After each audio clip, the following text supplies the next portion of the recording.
En relación con los proyectos de propuesta que la Comisión tiene ante sí esta tarde, quisiera recordar a las delegaciones que las intervenciones... Okay. I started again.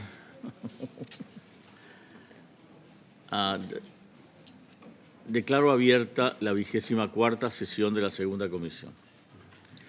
En relación con todos los proyectos de propuesta que la comisión tiene ante sí esta tarde, quisiera recordar a las delegaciones que las intervenciones generales y las intervenciones en explicación de voto deberán limitarse a 5 minutos. Se recuerda también a las delegaciones que, de conformidad con el artículo 128 del reglamento de la Asamblea General, no se permite que él o la proponente explique su voto ante su propia propuesta. Invito ahora a la Comisión a reanudar el examen del tema 16A del programa Comercio Internacional y Desarrollo, a fin de pronunciarse sobre el proyecto de resolución A/C2/78L6, revisión 1, titulada Medidas Económicas Unilaterales como medio de ejercer presión política y económica sobre los países en desarrollo, presentado por Cuba en nombre del Grupo de los 77 y China. 3 enmiendas al proyecto de resolución L6, revisión 1, han sido presentadas por España en nombre de la Unión Europea y circuladas en el documento A/C2/78 CRP2. De conformidad. CRP2, ACR2, 78 CRP2 hasta CRP3 y CRP4. Creo que queda más claro así. De conformidad con el artículo 130 del reglamento de la Asamblea General, la Comisión adoptará primero una decisión sobre las propuestas de enmiendas.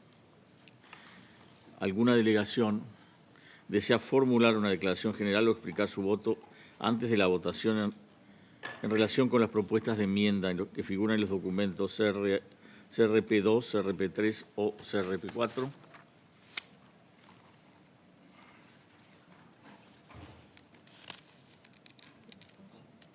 No parece ser el caso.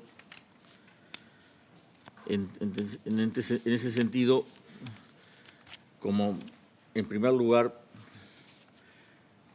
decidiremos sobre la enmienda contenida en el documento CRP2. Se ha solicitado la votación registrada sobre la propuesta de enmienda contenida en el documento CRP2. La Comisión iniciará ahora el proceso de votación de la propuesta de enmienda que figura en el documento mencionado, CRP2. De conformidad con el artículo 128, ningún representante podrá interrumpir la votación, salvo para plantear una cuestión de orden relativa a la forma que se esté efectuando la votación. Se ruega ahora a las delegaciones que indiquen su voto. Quienes estén a favor de la enmienda, sirvan a indicarlo, en contra, igualmente, y abstenciones. Paso la palabra a la Secretaría. The committee is now voting on the amendment to draft resolution L6 Rev 1 as contained in document CRP2.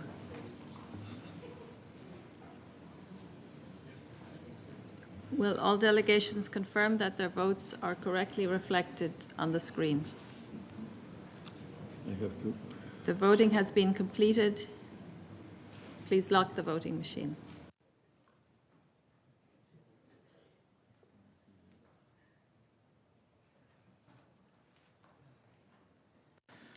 Okay.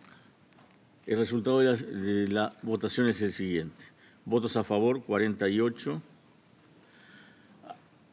En contra, 117. Abstenciones, 5. La enmienda que figura en el documento CRP2 queda, por lo tanto, no es aprobada. Queda rechazada.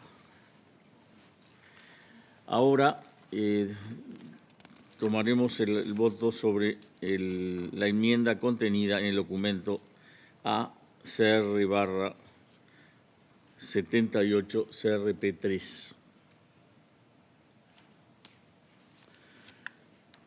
Se ha solicitado votación registrada sobre la propuesta de enmienda contenida en el documento CRP3.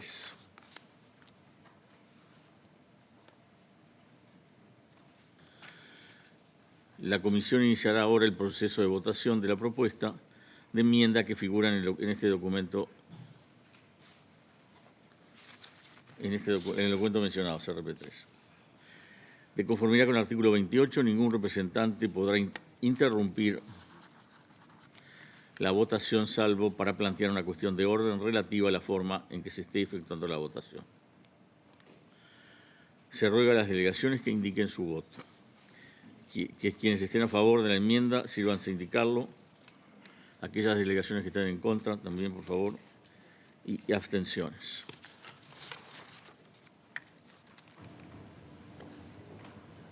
The committee is now voting on the amendment to draft resolution L6 Rev 1 as contained in document CRP 3.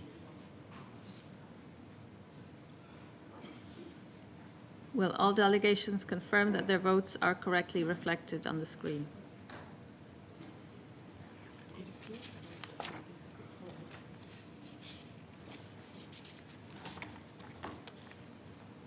The voting has been completed. Please lock the voting machine.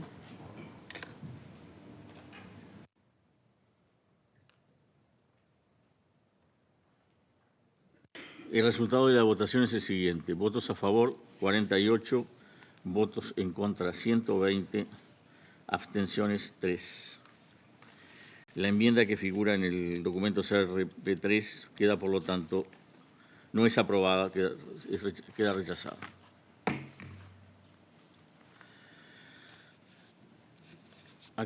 Ahora pasamos a tomar acción en la enmienda contenida en el documento AC/278 CRP4. Se ha solicitado votación registrada sobre la propuesta de enmienda contenida en el documento CRP4. La comisión iniciará ahora el proceso de votación de la propuesta de enmienda que figura en el documento CRP4. De conformidad con el artículo 128, ningún representante podrá interrumpir la votación salvo para plantear una cuestión de orden relativa a la forma en que se esté efectuando la votación. Se ruega a las delegaciones que indiquen su voto. Quienes estén a favor de la enmienda, sírvanse a indicarlo. Lo mismo aquellos que estén en contra y en abstención. The committee is now voting on the amendment to draft resolution L6 Rev 1 as contained in document CRP4. Will all delegations confirm that their votes are correctly reflected on the screen? The voting has been completed. Please lock the voting machine.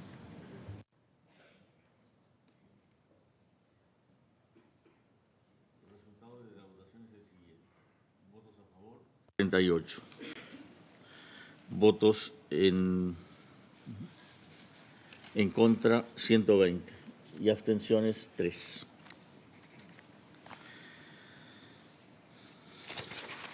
La enmienda que figura en el documento CRP4, por lo tanto, no es aprobada. No es aprobada y queda rechazada. Pregunto ahora si alguna delegación quiere realizar una intervención siguiendo la acción que hemos tomado en uno o alguno de las tres enmiendas recién consideradas.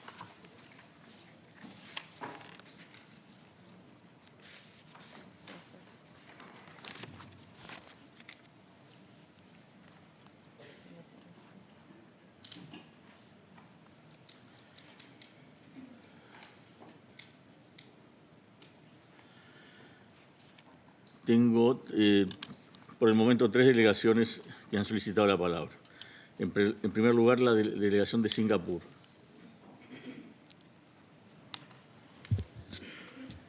Thank you, Mr. Chair. I'm taking the floor to explain my delegation's position on the EU's amendment to add a new preambular paragraph after PP7. Our vote on this amendment reflects Singapore's long-standing position against unilateral economic measures. Nevertheless, my delegation wishes to emphasize that we continue to reserve the sovereign right to determine national policies in accordance with our positions and priorities. Thank you.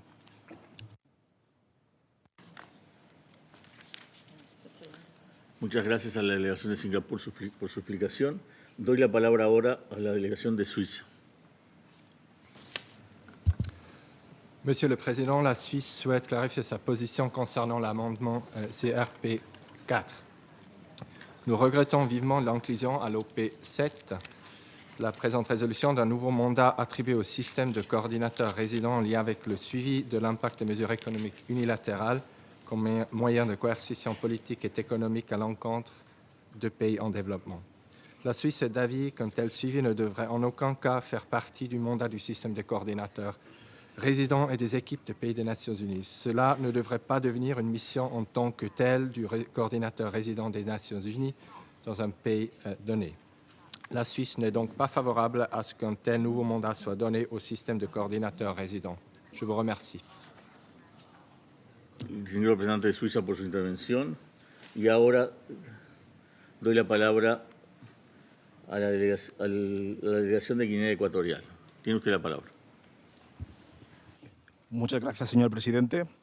Simplemente quisiéramos dejar claro que la intención de la delegación de Guinea Ecuatorial era votar no a la enmienda CRP 2 y que así conste en acta, por favor. Gracias.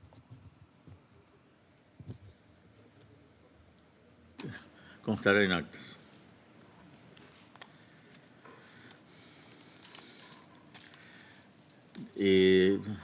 Dado que las enmiendas contenidas en el documento los documentos CRP2, CRP3 y CRP4 han sido rechazadas, ahora procederemos a tomar decisión en el proyecto de resolución R6 Revisión 1 en su totalidad. Quisiera informar a la Comisión de que el proyecto de resolución L6 Revisión 1 no tiene consecuencias para el presupuesto por programas.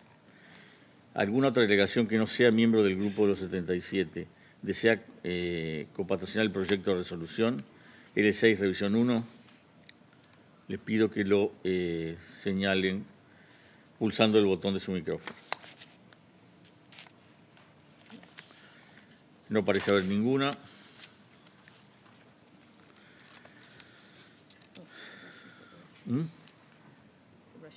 No, perdón. Ha solicitado el uso de la palabra la delegación de la Federación de Rusia.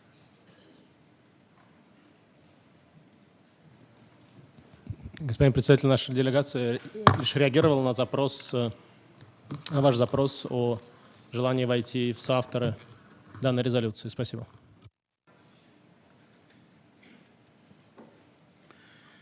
Será debidamente registrado. Muchas gracias. Ahora sigamos con el proceso de votación. Se ha solicitado votación registrada sobre el proyecto de resolución L6 Revisión 1 titulado Medidas económicas unilaterales como medio de ejercer presión política y económica sobre los países en desarrollo. Antes de proceder a la votación, daré la palabra a las delegaciones patrocinadoras que deseen formular una declaración general sobre el proyecto propuesto a las delegaciones no patrocinadoras que deseen explicar su voto. ¿Alguna delegación desea formular una declaración general o explicar su voto antes de la votación sobre el proyecto de resolución E6 Revisión 1 en su conjunto?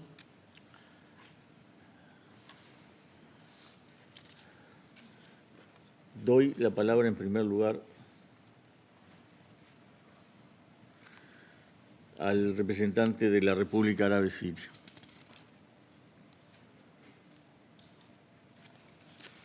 Thank you very much, Mr. President.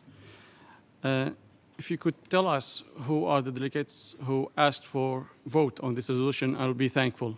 Thank you.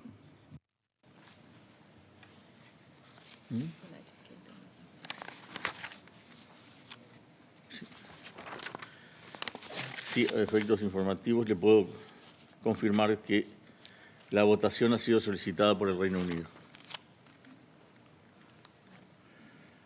Doy ahora la palabra a la delegación de los Estados Unidos. Tiene la palabra el señor delegado. Thank you, Mr. Chair. The United States has consistently opposed this resolution in prior years, and we do so again today. Economic pressure measures, including sanctions, are an appropriate, effective, peaceful, and legitimate tool for addressing threats to peace and security. They can be used to promote accountability for those who abuse human rights, undermine democracy, or engage in corrupt activities. In cases where the United States has applied sanctions, we have done so consistent with international law and with specific objectives in mind, including as a means to promote a return to the rule of law or democratic systems, respect for human rights and fundamental freedoms, or to respond to threats to international security. The United States has taken concrete actions to minimize unintended negative consequences of sanctions, including advancing, along with Ireland, the landmark UN Security Council Resolution 2664, adopted in December 2022, which created a carve-out to the assets freeze across UN sanctions regimes to enable humanitarian efforts. This historic initiative eased the delivery of humanitarian aid to those in need, while helping ensure the aid is not diverted or abused by malicious actors. Most importantly, this effort makes it easier for humanitarian actors to provide urgently needed assistance. Sanctions are a legitimate way to achieve foreign policy, national security, and other national and international objectives, and the United States is not alone in that view or in that practice. Those who suggest sanctions are inherently unjustified or problematic advance a false narrative, and we could not support this language. For these reasons, we must vote against this resolution. Thank you. Agradezco al distinguido representante de Estados Unidos por su intervención y doy ahora la palabra al distinguido representante de la Federación de Rusia.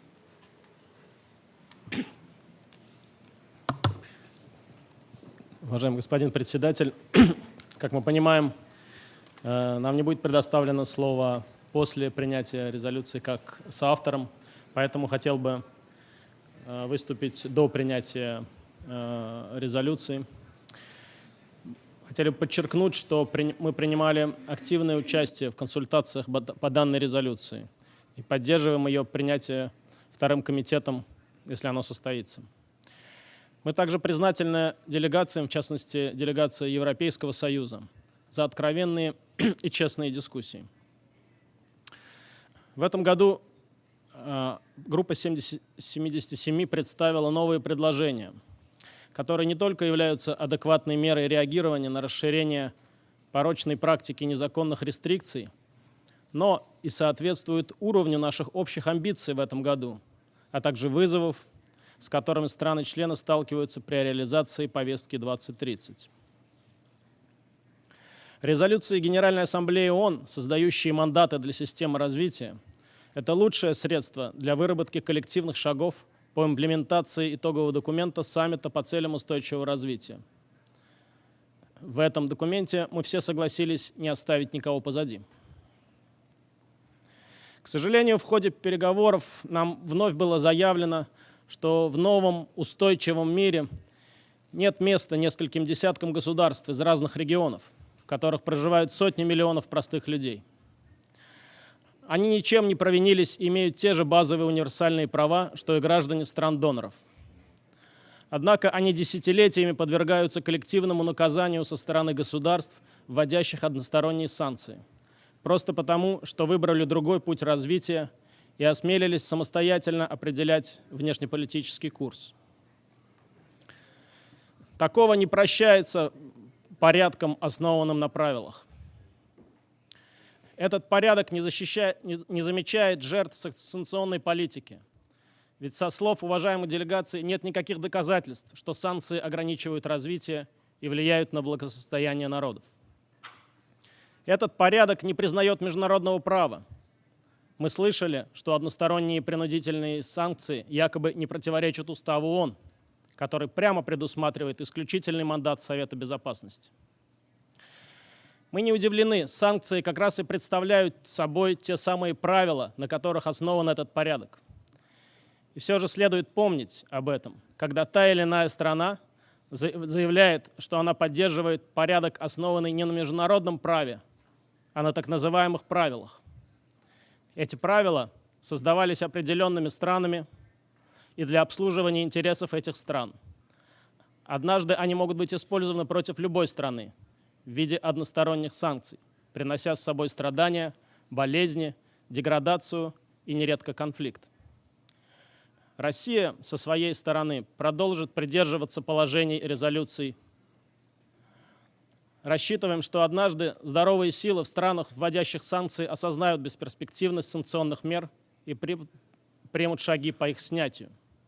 Мы поддержим проект резолюции, призываем все делегации последовать нашему примеру. Спасибо.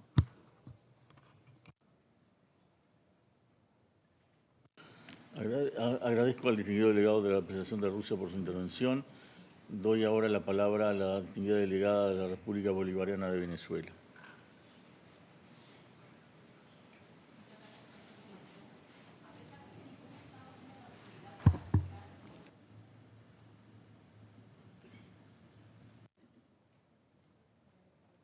Micrófono, por favor.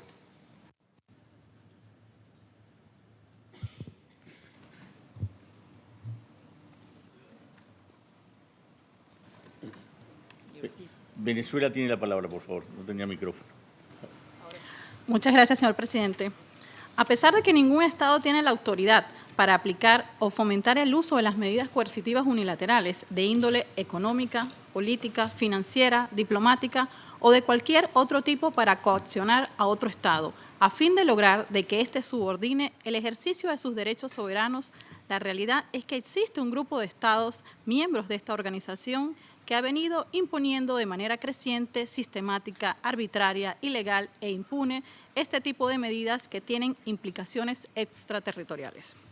La República Bolivariana de Venezuela enfrenta los embates de la agresión sistemática del gobierno de Estados Unidos a través de la criminal aplicación de un bloqueo comercial, económico y financiero que viola flagrantemente la Carta de las Naciones Unidas y los preceptos del derecho internacional, incluyendo los principios básicos del sistema multilateral de comercio. Debemos decirlo claramente. Estas mal llamadas sanciones no son más que un cruel e inhumano experimento de máxima crueldad calculada que busca generar no solo dolor y sufrimiento sobre los pueblos enteros, sino atacar de manera deliberada el derecho inalienable al desarrollo, lo cual termina por dificultar la consecución plena y oportuna de los ODS y sus indicadores. Señor presidente, se trata de una política de terrorismo económico que abarca el saqueo de nuestros recursos soberanos, incluyendo nuestras reservas de oro en el Banco de Inglaterra, así como el pillaje de nuestros activos en el extranjero, incluyendo la empresa petrolera Citgo en este país, y que además, por meras motivaciones políticas, nos negaron el acceso a los derechos especiales de giro que legalmente nos corresponden en el Fondo Monetario Internacional. Con lo cual, una vez más, se intenta avanzar en la comisión de un acto de exterminio contra el pueblo venezolano, lo cual se constituye en un crimen de lesa humanidad, según el Estatuto de Roma de la Corte Penal Internacional. Debido al asedio y las mal llamadas sanciones contra Petróleos de Venezuela, nuestra estatal petrolera, nuestra producción disminuyó casi el 90% y sus pérdidas entre 2015 y 2022 ascienden a 3.995 millones de barriles, que suman 232.000 millones de dólares, así como las pérdidas económicas debido a la caída de nuestro PIB entre 2015 y 2020, alcanzan 642.000 millones de dólares, lo que solo puede ser comparado a algunos casos que estuvieron directamente involucrados en conflictos armados. Y es que hay más, señor presidente. Hoy Venezuela no ha podido ejercer nuevamente su derecho al voto en esta segunda comisión de la Asamblea General debido a las restricciones impuestas por el gobierno de Estados Unidos a nuestras transacciones bancarias y financieras que nos impiden expresamente expresarnos en el seno de esta organización. Es por ello que exigimos una vez más el cese completo, inmediato e incondicional de este experimento de pretendida dominación neocolonial que impacta negativamente los derechos de más de 30 millones de venezolanas y venezolanos y que obstaculiza el logro de los ODS. las mal llamadas sanciones no han logrado ni lograrán su objetivo, pues el pueblo venezolano continúa resistiendo con dignidad, pues está decidido a ser dueño de su destino y no acepta chantaje de ningún tipo. Señor presidente, concluimos alertando que el camino para abordar y superar con éxito los actuales retos a los que se enfrenta la humanidad en su conjunto, incluso en lo que respecta a la consecución de los ODS, no es la aplicación continuada de las medidas coercitivas unilaterales o su ampliación, ni tampoco la imposición de restricciones comerciales injustificadas y arbitrarias, incluidas las barreras arancelarias y no arancelarias, sino la adopción de medidas conjuntas, eficaces, inclusivas e innovadoras que en estricto apego a los postulados de la Carta de las Naciones Unidas y a las normas del derecho internacional, nos permitan superar juntos, mediante una mayor solidaridad y cooperación, la actual crisis multifacética que nos amenaza hoy a todos por igual, en particular a cientos de millones de personas en el mundo en desarrollo. Muchas gracias, señor presidente. Agradezco a la distinguida representante de Venezuela por su intervención y ahora doy la palabra al distinguido representante de Lituania.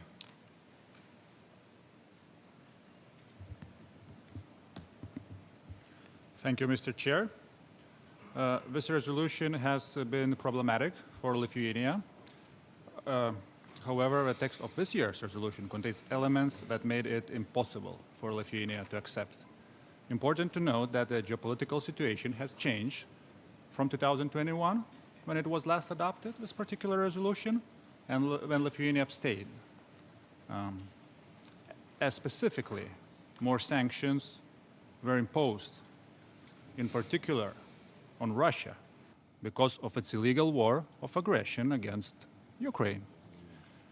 During the negotiation process, we were faced with a one-sided approach when the language favorable to the proponent of the resolution was accepted without consideration, while the proposals of counter were rejected without making efforts to strive for compromise. Mr. Chair, first of all, it should be stated that sanctions are an integral component within a broader and encompassing political strategy, which includes elements such as political dialogue and various instruments. They serve as a legitimate tool aiming to respond to grave violations of the UN Charter, human rights, and uphold the principles of international law. Furthermore, sanctions are a means of fostering international peace, security, and democracy, rather than being isolated as an end in themselves. European Union sanctions, in particular, are targeted and measured, not aimed against any developing countries. Mr. Chair, we cannot agree with the premise of this resolution that sanctions in themselves negatively affect development efforts. They do not exist in a vacuum. Serious human rights violations and armed conflicts are more detrimental to the development efforts and the achievement of SDGs. First, several paras of this resolution are completely misleading. We also regret that the suggested paragraph clearly making the distinction between the legality and illegality of the restrictive measures has not been included in the final version of the text. Lastly, it is not the purview of this resolution to provide new mandates to resident coordinators. We regret that EU amendments to make this resolution more balanced were not accepted. Lithuania believes that implementation of Agenda 2030 and its sustainable development goals is effective and successful if universal principles such as good governance, rule of law, human rights, and fundamental freedoms, and non-use of force are respected. Sanctions are aimed to protect these values, to maintain peace and international security. Thank you, Mr. Chair.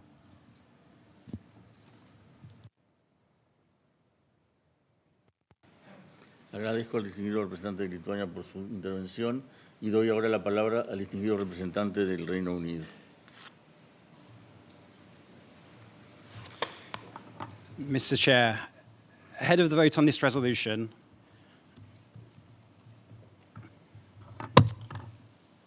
My apologies.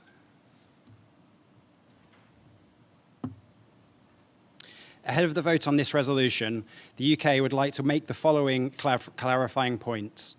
We understand that the 2030 agenda urges states to refrain from promulgating and applying any unilateral economic, financial or trade measures not in accordance with international law and the Charter of the UN that impede the full achievement of economic and social development, particularly in developing countries. We continue to remain open to discussing how we can collectively improve such measures, how such measures are used. We oppose this resolution and called a vote on it because we think it misrepresents sanctions. Targeted sanctions are one part of a comprehensive and proportionate foreign policy strategy, and many member states, including developing countries and regional bodies, use them. But let me be absolutely clear. Sanctions are imposed for specific purposes and are focused on deterring and constraining serious human rights abuses and violations, breaches of international law, proliferation, and the obstruction of peace processes. The UN Charter provides no blanket prohibition against sanctions applied for such purposes, and indeed such sanctions can be entirely consistent with the purposes and principles of the UN. Not using sanctions as a tool can also impede sustainable development progress.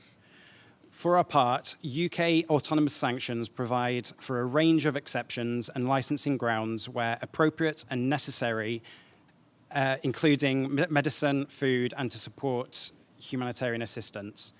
We engaged with good faith on the text, however, there was little attempt to address our concerns and no flexibility from the proposer and its supporters. Attempting to mandate the UN resident coordinator system in this resolution will add pressure to a stretched system and divert from important efforts towards achieving the Sustainable Development Goals. We've consistently opposed or voted against language proposals or resolutions that attempt to misrepresent sanctions, and will continue to do so to prevent misinformation about sanctions being spread to advance political agendas. Thank you. Agradezco al representante del Reino Unido por su intervención y pregunto si alguna otra delegación desea formular una declaración en este momento. No parece ser el caso. La Comisión, en todo caso, comenzará ahora el proceso de votación sobre el proyecto de resolución L6 Revisión 1. De conformidad con el artículo 128, ningún representante podrá interrumpir la votación, salvo para plantear una cuestión de orden relativa a la forma en que se esté efectuando la votación. Se ruega a las delegaciones que indiquen su voto. Quienes estén a favor del proyecto de resolución L6 Revisión 1, sírvanse a indicarlo. Quienes estén en contra, igualmente, y abstenciones. The committee is now voting on draft resolution L6 Rev 1 entitled Unilateral Economic Measures as a Means of Political and Economic Coercion Against Developing Countries.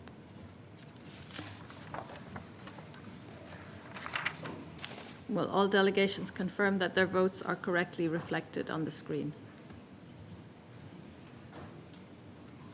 The voting has been completed. Please lock the voting machine.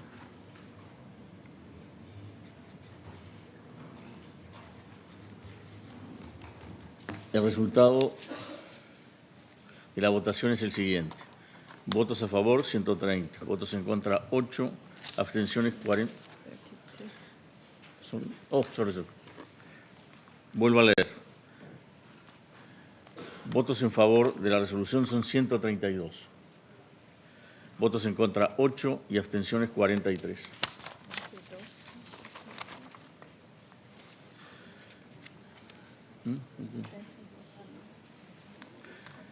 El proyecto de resolución L6 Revisión 1 queda, por lo tanto, aprobado.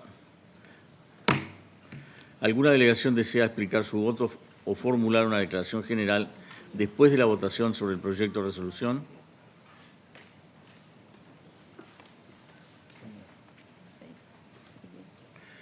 En primer lugar, doy la palabra a la delegación de España. Muchas gracias, señor presidente. Hago esta declaración en nombre de 26 Estados miembros de la Unión Europea. Me gustaría comenzar dando las gracias a don Wissam al-Nahas, de la República Árabe Siria, como facilitador de esta resolución y a las delegaciones que han participado en los debates. Aunque hemos participado plena y constructivamente en estos debates, se trata esta de una resolución complicada para la Unión Europea y sus Estados miembros. Muchos países, incluidos muchos países emergentes y en desarrollo, utilizan medidas económicas unilaterales con diversos fines. La Unión Europea cree firmemente que es necesario hacer distinciones en cuanto a los objetivos y el diseño de tales medidas y que no todas las medidas tienen los mismos efectos. Las medidas restrictivas de la UE son un instrumento legítimo y legal de la política exterior y de seguridad común de la UE y forman parte de un planteamiento político global más amplio. No son un fin en sí mismas. Su objetivo es defender los valores e intereses de la UE, preservar la paz y apoyar la democracia, el Estado de Derecho, los derechos humanos y los principios del derecho internacional, así como reforzar la seguridad internacional. La UE impone medidas restrictivas, entre otras cosas, en respuesta a violaciones graves del derecho internacional, incluidas violaciones graves de derechos humanos o cuando se infringen otras normas internacionales, por ejemplo, en respuesta a la guerra de agresión no provocada contra Ucrania. Las medidas de la Unión Europea son de carácter temporal, selectivas y cuidadosamente calibradas, dirigidas a los responsables de las políticas o acciones. Se desarrollan de manera que se evite cualquier consecuencia adversa para quienes no son responsables de las políticas o acciones que llevan a su adopción y son siempre coherentes con el derecho internacional y la Carta de las Naciones Unidas. Las medidas restrictivas de la UE se adhieren plenamente a los principios humanitarios y al derecho internacional humanitario al incluir sistemáticamente excepciones humanitarias. La resolución 2664 de 2022 del Consejo de Seguridad prevé la exclusión de la ayuda humanitaria de las medidas de congelación de activos en el marco de los regímenes de sanciones y se ha aplicado en varios reglamentos de la Unión Europea sobre medidas restrictivas. En términos más generales, la UE es transparente sobre sus medidas y su aplicación y sensible a los efectos no deseados. Las medidas son impugnables ante los tribunales y reversibles cuando cesa el motivo de su aplicación. No obstante, entendemos que las medidas económicas unilaterales pueden tener consecuencias más amplias cuando se aplican de forma incompatible con el derecho internacional y la Carta de las Naciones Unidas y cuando no pueden impugnarse legalmente o revertirse. Esta es la razón por la que la UE ha participado constructivamente en las negociaciones y ha realizado una serie de propuestas para enmendar el texto con el fin de alcanzar compromisos sobre las cuestiones que le preocupan. Lamentablemente, a pesar de todos estos esfuerzos, no ha existido una suficiente comprensión sobre la política de la UE y todavía tenemos preocupaciones considerables con respecto a algunas partes de la resolución. En este contexto, la Unión Europea ha presentado 3 enmiendas para que dicha resolución sea más equilibrada. En primer lugar, pedimos que se reconozcan que las medidas restrictivas legales y selectivas son una respuesta no militar útil frente a, entre otras cosas, violaciones graves del derecho internacional y a los crímenes contra la humanidad. Pedimos que se supriman 2 párrafos, el PP11, párrafo preambular 11 y operativo 5, porque inducen a error. Hay pruebas abrumadoras de que existen obstáculos mucho más graves para la consecución de un desarrollo sostenible, entre los que se incluyen las violaciones graves de los derechos humanos, los conflictos armados e incluso el genocidio, que si se comparan con los efectos de la aplicación de medidas restrictivas. Y por último, pedimos que se suprimiera una referencia al apoyo y la cooperación de los coordinadores residentes y los equipos de Naciones Unidas en los diferentes países para supervisar y estudiar las medidas restrictivas. Esta resolución no es el vehículo para dar mandatos a los coordinadores residentes y a los equipos de las Naciones Unidas en los diferentes países y prejuzga los debates sobre el sistema de desarrollo de la ONU que deberían tener lugar en otro lugar. Además, es inapropiado que los miembros pretendan determinar al detalle la labor del secretario general y le dicten a quién debe pedir apoyo en el cumplimiento de su mandato. Dicho esto, aprovechamos esta oportunidad para hacer un llamamiento al secretario general para que incluya una evaluación más objetiva en el cumplimiento de su mandato dentro de 2 años, en lugar de limitarse a informal basándose en opiniones no filtradas de un número limitado de aportaciones. El objetivo de estas enmiendas era hacer esta resolución más equilibrada y, por tanto, aceptable para la Unión Europea, y lamentamos que nuestras enmiendas no hayan sido aceptadas y es muy preocupante que esta resolución sea, en algunos aspectos, engañosa al tiempo que ignora casi por completo muchas de nuestras peticiones. Esta es la razón por la que la UE se opuso a estos párrafos específicos. Sin embargo, y voy concluyendo, en reconocimiento de que esta resolución es importante para muchos de nuestros socios que se ocupan de medidas unilaterales que que no son compatibles con el derecho internacional y la Carta de Naciones Unidas, nos hemos abstenido en la resolución en su conjunto. Gracias, presidente. Le pido disculpas por haberme excedido un poco del tiempo previsto. Agradezco al distinguido representante de España, hablando en nombre de los países de la Unión Europea, por su declaración. Doy ahora la palabra al distinguido representante de Cuba. Gracias, señor presidente. Enfrentamos un escenario internacional altamente complejo, bajo el efecto de múltiples crisis y las consecuencias socioeconómicas de la pandemia de COVID-19, que revirtió varios avances en materia de desarrollo en muchos países del sur global. En adición, hemos observado un dramático aumento de la desigualdad, un incremento insostenible de la carga de la deuda, la contracción de nuestros ingresos y la falta de acceso adecuado y suficiente a los mercados financieros. Durante este periodo hemos sido testigos, además, de un inaceptable reforzamiento de las medidas coercitivas unilaterales con la finalidad de ejercer coerción política y económica contra nuestros países. Las medidas coercitivas unilaterales atentan de manera directa contra la soberanía y la independencia política de los Estados, violan el principio de no interferencia en los asuntos internos y obstaculizan los esfuerzos de las naciones en pos del desarrollo, así como la promoción y el pleno disfrute de los derechos humanos. Su objetivo es causar dificultades económicas y políticas en los estados contra los cuales van dirigidas. No hacen distinción real entre los gobiernos y la población civil, afectando desproporcionadamente a los más vulnerables. Cuba rechaza la imposición de medidas coercitivas unilaterales contra cualquier país, en tanto son incompatibles con los principios del derecho internacional y la Carta de Naciones Unidas. Estas medidas contravienen además los fundamentos básicos del sistema multilateral del comercio y las normas de la OMC. Señor presidente, Cuba ha sido víctima del sistema de medidas coercitivas unilaterales más severo y prolongado que se ha aplicado contra país alguno.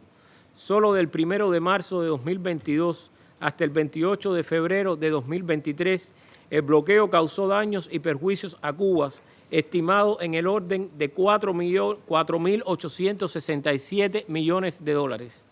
Esto representa una afectación de más de 405 millones de dólares mensuales, más de 13 millones de dólares diarios y más de 555.000 dólares por cada hora de bloqueo. El bloqueo económico, comercial y financiero impuesto por el gobierno de los Estados Unidos contra Cuba provoca graves privaciones al pueblo cubano y constituye el principal obstáculo al desarrollo de nuestro país y a la implementación de la Agenda 2030 para el Desarrollo Sostenible. Desde 2019, este cerco contra Cuba se ha llevado a una dimensión extrema, más cruel e inhumana, para infligir deliberadamente el mayor daño posible a las familias cubanas. Señor presidente, mientras se continúen imponiendo medidas coercitivas unilaterales, no será posible avanzar en la plena implementación de los compromisos internacionalmente acordados en materia de desarrollo, en particular la Agenda 2030. En lugar de imponerse sanciones unilaterales, deben establecerse relaciones económicas justas y solidarias entre las naciones que conduzcan a un orden económico internacional más equitativo e inclusivo.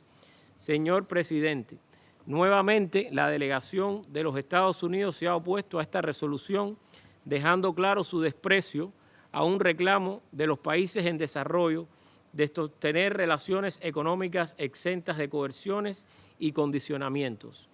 Permítame concluir dejando bien claro que en criterio de Cuba no existen medidas coercitivas unilaterales que sean legales ni tampoco legítimas. La mayoría de los estados pensamos de esta forma y lo hemos expresado así en el voto que acabamos de efectuar. Esperamos que se tome debida nota de este acontecimiento de caras a los procesos de negociación futuros que están por venir. Muchas gracias, presidente.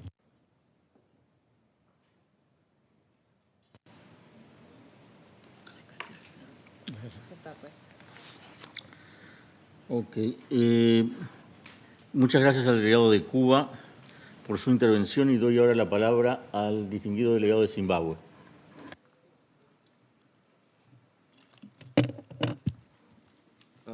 Thank you, Mr. Chair. My delegation expresses deep appreciation for the collective wisdom that has led to the adoption of this resolution, which condemns unilateral measures which hinder progress towards the SDGs.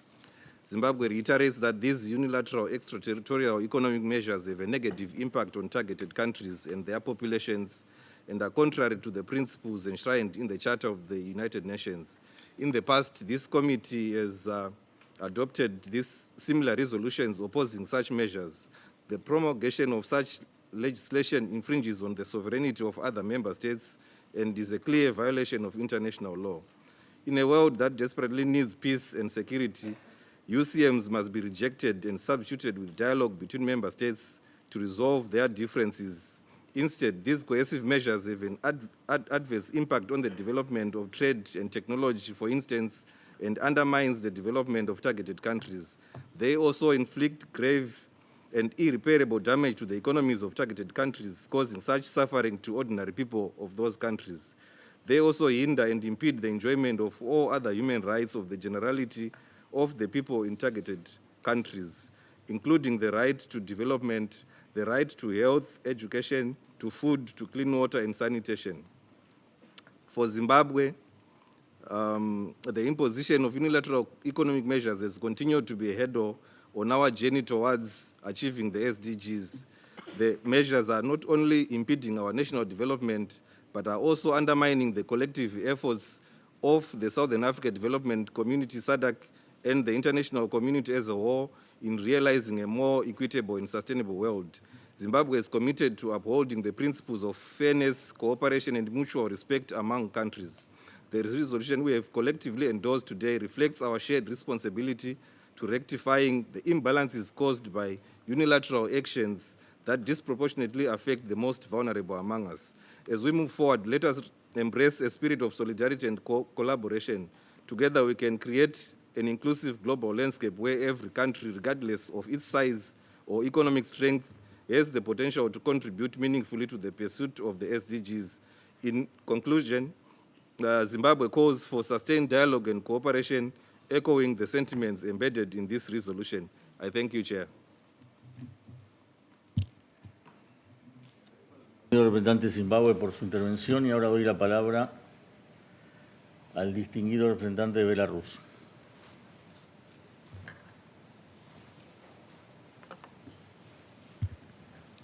Благодарю, господин председатель. Выражаем признательность государствам-членам группы 77 Китая за внесение проекта резолюции и благодарим делегацию Сирийской Арабской Республики за проведение переговорного процесса. Беларусь проголосовала в поддержку резолюции, разделяя ее принципы и цели. Убеждены в пагубном влиянии односторонних принудительных мер на устойчивое развитие стран, в отношении которых они применяются. Такие меры наносят значительный ущерб целому ряду секторов национальной экономики затрагиваемых стран, подрывают продовольственную безопасность, препятствуют торговому и инвестиционному сотрудничеству с иностранными партнерами и экономическому росту. Односторонние санкции вынуждают правительства развивающихся стран, против которых они вводятся, отвлекать свои и так ограниченные ресурсы на принятие мер по смягчению их негативных последствий для населения страны. По своей сути, односторонние принудительные меры, независимо от их формы или характера, негативно сказываются на праве человека на благополучие, на труд, на достойное вознаграждение, лишая людей уверенности в будущем. Разделяем позицию о весомой роли координаторов-резидентов и страновых команд ООН в деле изучения влияния односторонних экономических мер на затрагиваемые страны, включая влияние на торговлю и развитие. Беларусь вновь призывает к полному прекращению практики использования односторонних принудительных мер. Благодарю за внимание.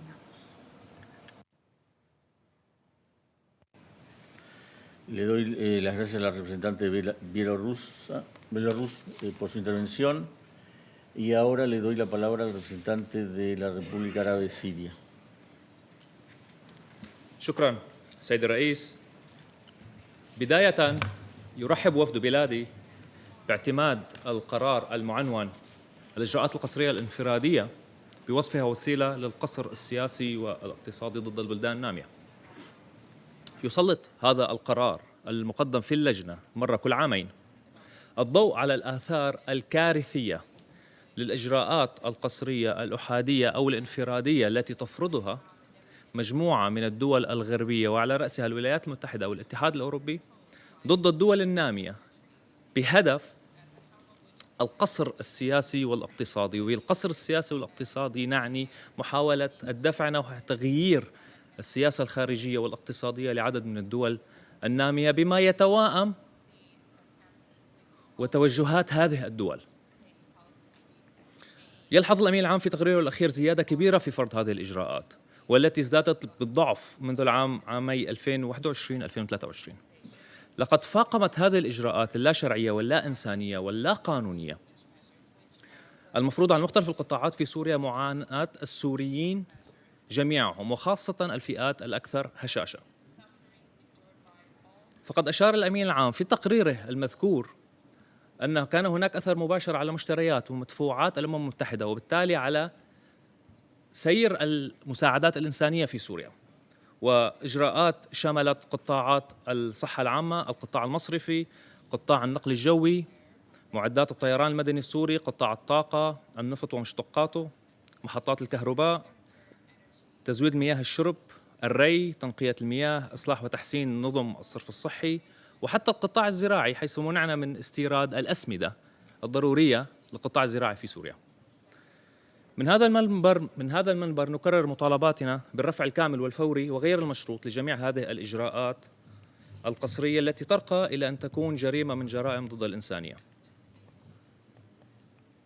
Mr. Chair, I have been listening to some of the statements of some of our colleagues here today, and I couldn't wrap my head around what my colleague from US said about that these UCMs have no effects on the humanitarian, the daily life of people, as well as UK said about negotiations and the facilitator, which happened to be Syria.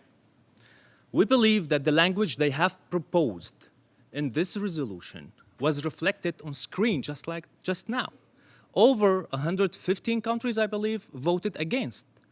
115 out of 193, we believe that this is what we called a majority. So the majority of the colleagues who are here around us are against these languages. So you can't simply request forcing in this language when it doesn't have the majority needed. It has the support of your countries only. This is A. B, you are always stressing G77 and the developed countries about including your language. How come we never heard you trying to stress US and other countries who vote against this resolution to change their voting pattern? How come you only target developed countries? We didn't hear you speaking about those countries who vote against this resolution. My colleague, who was the facilitator right behind me, just had his daughter 1 month ago. Her name is Alma. He couldn't send her birth certificate back home through DHL or any other transportation company in order to register her as a Syrian citizen. He couldn't. So his daughter Alma is a major threat to peace and security and violating human rights. Am I correct?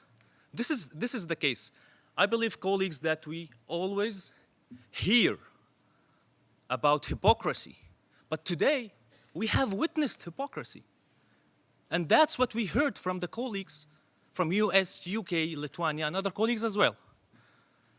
You have never been to a country who is subject to UCMs, so you have no idea about the suffering we are living at. Every day we are living under, every day, every single day. This is the case. It's not political for us. If it's political for you, it's on you. For us, it's totally humanitarian. Please visit Syria and other countries and you will understand exactly what I'm talking about. Usually in third committee, they cut me, but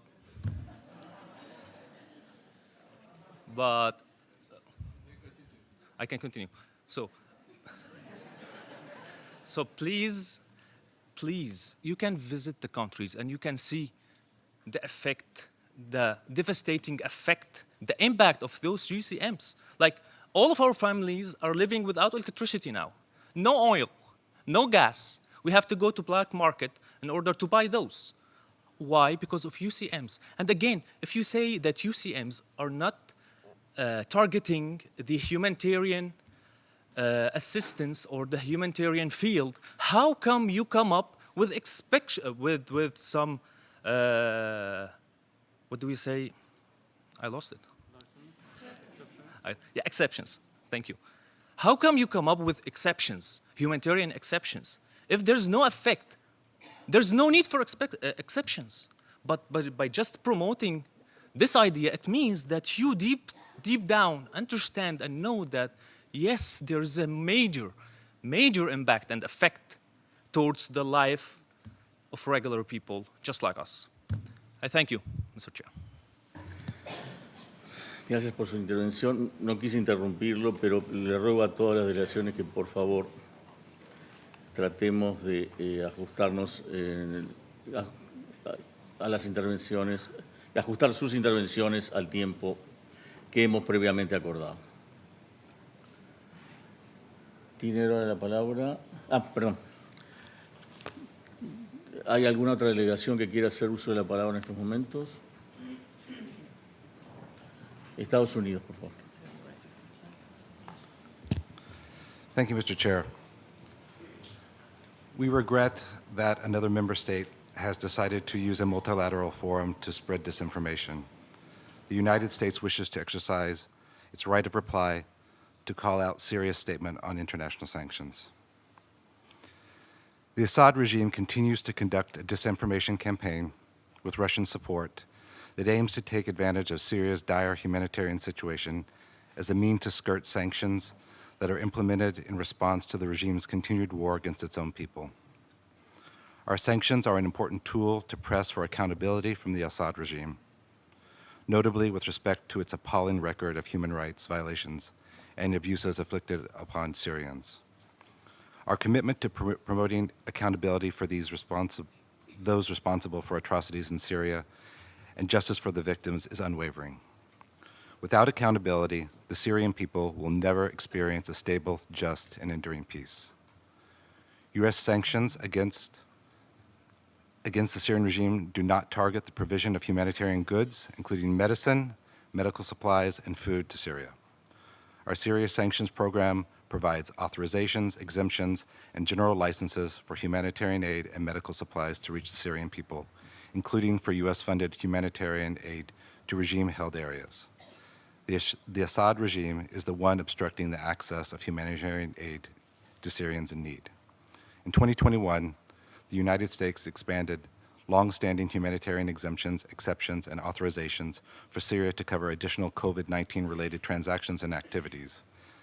These include transactions and activities involving the delivery of face masks, ventilators and oxygen tanks, vaccines, and other production of vaccines, COVID-19 tests, air filtration systems, and COVID-19-related field hospitals, amongst others. The United States also spearheaded efforts, as previously mentioned, on UN Security Council Resolution 2664. As the largest single donor of humanitarian assistance for the Syria conflict, the United States has provided nearly $16 billion in humanitarian aid for vulnerable people inside Syria and for refugees who have fled to neighboring countries. Thank you, Mr. President. Gracias por su intervención. También se nos ha pedido otra intervención por parte de la República Árabe Siria en derecho de réplica. Y permítanme recordar a todos que las declaraciones en ejercicio de este derecho deben limitarse a 5 minutos para la primera intervención y 3 para una segunda. Tiene usted la palabra. Thank you, Mr. Chair. Yes, indeed, we have a right to reply for our colleague from United States. And that, you can see I said United States. I didn't call him any other name. It's United States. For us, it's Syrian Arab Republic. But anyway, this is not the case. He simply evicted himself, actually, confected himself, by saying that they have presented exceptions. So actually, he was planning to reply to Syria. But little did he know that he was actually continuing with our statement. You have witnessed, again, colleagues, they have authorizations and exceptions. In COVID-19, 2 years ago, and then after the earthquake, you forgot to mention the earthquake, after the earthquake as well. Why would you give us this authority? Why would you give us this exception? Because we are facing obstacles in order to bring in all of this aid that we are in desperate need of. And why are we in a desperate need of this humanitarian aid? Yes, exactly, because of your UCMs. Don't you find it weird that all countries who are targeted by those UCMs are A, developing countries, B, they have sort of similar foreign policy against that is actually different, way different from the policy of the Western countries, foreign policy. So I don't believe that we are being targeted by these UCMs because of anything humanitarian. No, it's purely political. This is the case because you don't get along with these governments, with those governments. You would simply impose these UCMs. Why don't you impose these UCMs through the Chapter 6 of the Charter? I bet you can't. Do you think that the right thing is to impose sanctions and then come here between us and brag about the humanitarian assistance you are providing a certain member state? How dare you do that and come here and say in front of all of us that we are helping you? You are not. You are taking over all the Syrian oil, all the Syrian fortune, and then you call yourself a major donor. This reminds me of what major corporates do. I don't know if you've seen it in the movies. Of course you have. Major corporates would give hundreds of millions of dollars for charity in order to avoid what? Yeah, taxes, exactly. So that's what they're doing. They are giving as a major donors, but they are taking hundreds of billions of the Syrian oil every day. Every day. So this is the idea. You can't just hide under that umbrella and read your statement from a book or wherever. But this is the case. You just keep repeating the same record. I'm just giving you time, 5 minutes to reply again, please. But I know that you have nothing to say. This is the case. We don't need the humanitarian aid if not for the UCMs or not for this economic sanctions that we are, or blockade that we are subject to. Shall I remember everyone that Security Council failed in last July to renew the cross-border mechanism because of the position of Western countries, of course. And that's when the Syrian government took its sovereign decision to open not one cross-border crossing, 3 cross-border crossings, and plus 2 cross-line crossings into Idlib province in the northwest of Syria. By the way, Idlib province is under the control of HTS, which is Hayat Tahrir al-Sham, formerly known as Al-Nusra Front, that was listed on Security Council lists in the 4th of May 2014. Even though we are trying, we have opened 5 cross-border and cross-line crossings just to make sure the flow of the humanitarian aid is going to that area. So please don't come here and try to lecture us all about what you have done for these countries. You can see what happened in Afghanistan. Why do we usually or always forget Afghanistan? What about Libya? What about many, many other countries as well? This is all I got. I thank you, Mr. Chair. Gracias por su intervención y por haber estado dentro del tiempo permitido. Doy ahora la palabra a la distinguida delegación de la Federación de Rusia, en ejercicio también de derecho de réplica. Спасибо, уважаемый господин председатель.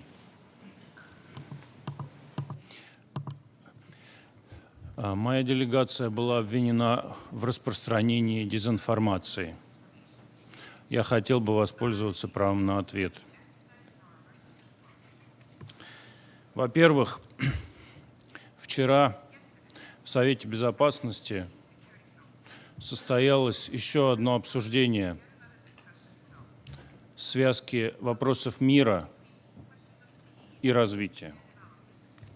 К сожалению, это заседание еще раз подтвердило, что для делегации США и других западных стран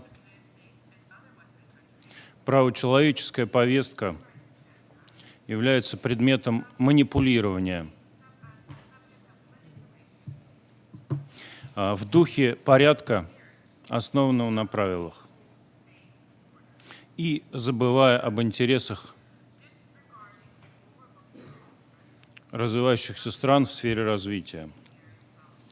Второе. Делегация США заявляет, что санкции не охватывают медицинское оборудование, гуманитарные товары и продовольствие. Мы проверяли. Охватывает. Третье. Смысл ООН мы видим в том, чтобы приходить к единому пониманию реальности. Делегации США не согласны, что санкции охватывают медицинское оборудование. Мы не согласны с делегацией США и Европейского Союза. А зачем нам нужен ООН? А вот как раз благодаря данной резолюции ООН и покажет нам, влияет или не влияет. Исходим из того, что генсекретарь, а также резиденты-координаторы и страновые команды не будут уклоняться от исполнения данной резолюции и осуществят выданный им мандат. Уверяю вас, как только мы получим первый доклад об имплементации данной резолюции, спор на эту тему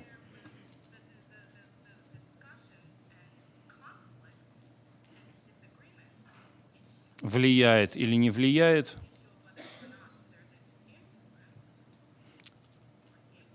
исчезнет.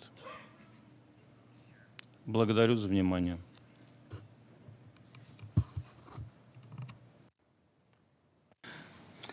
Agradezco a la delegación de la Federación de Rusia por su intervención. Creo que con esto hemos escuchado las últimas declaraciones y entiendo que la Comisión ha concluido el examen del subtema A del tema 16 del programa.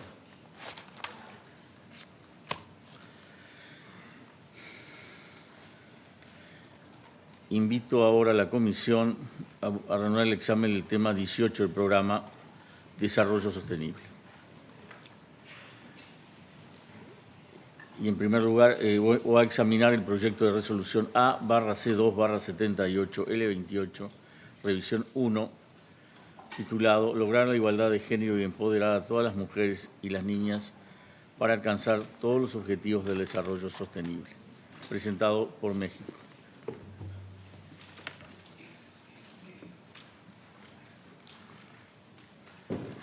Vamos a hacer una pequeña pausa para aguardar algunos cambios en las delegaciones.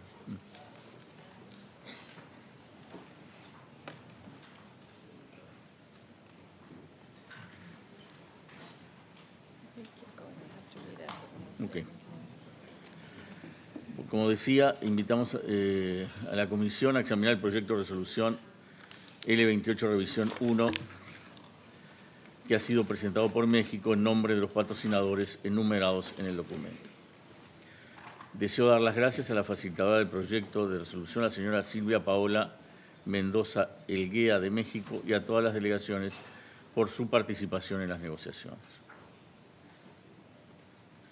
Tiene ahora la palabra la Secretaría, que da lectura a una exposición sobre las consecuencias del proyecto de decisión para el presupuesto por programas. Thank you, Mr. Chair. The present statement is made in accordance with Rule 153 of the Rules of Procedure of the General Assembly. Under the terms of operative paragraph 9 of draft resolution L28 Ref 1, the General Assembly would request the Secretary General to submit to the General Assembly at its 80th session a report on mainstreaming a gender perspective in the implementation of the 2030 Agenda, including a comprehensive and in-depth analysis of the interlinkages between achieving gender equality and decent work and economic growth, as well as the care economy and its impact on the provision of public services, infrastructure, and social protection policies. The request contained in operative paragraph 9 of the draft resolution would constitute an addition to the workload for the Department for General Assembly and Conference Management and the United Nations Entity for Gender Equality and the Empowerment of Women in 2025, and would entail additional resource requirements in the amount of $71,800 in 2025. Detailed cost estimates and their underlying assumptions for the requirements are provided in the annex to the written version of the statement that was circulated on e-delegate.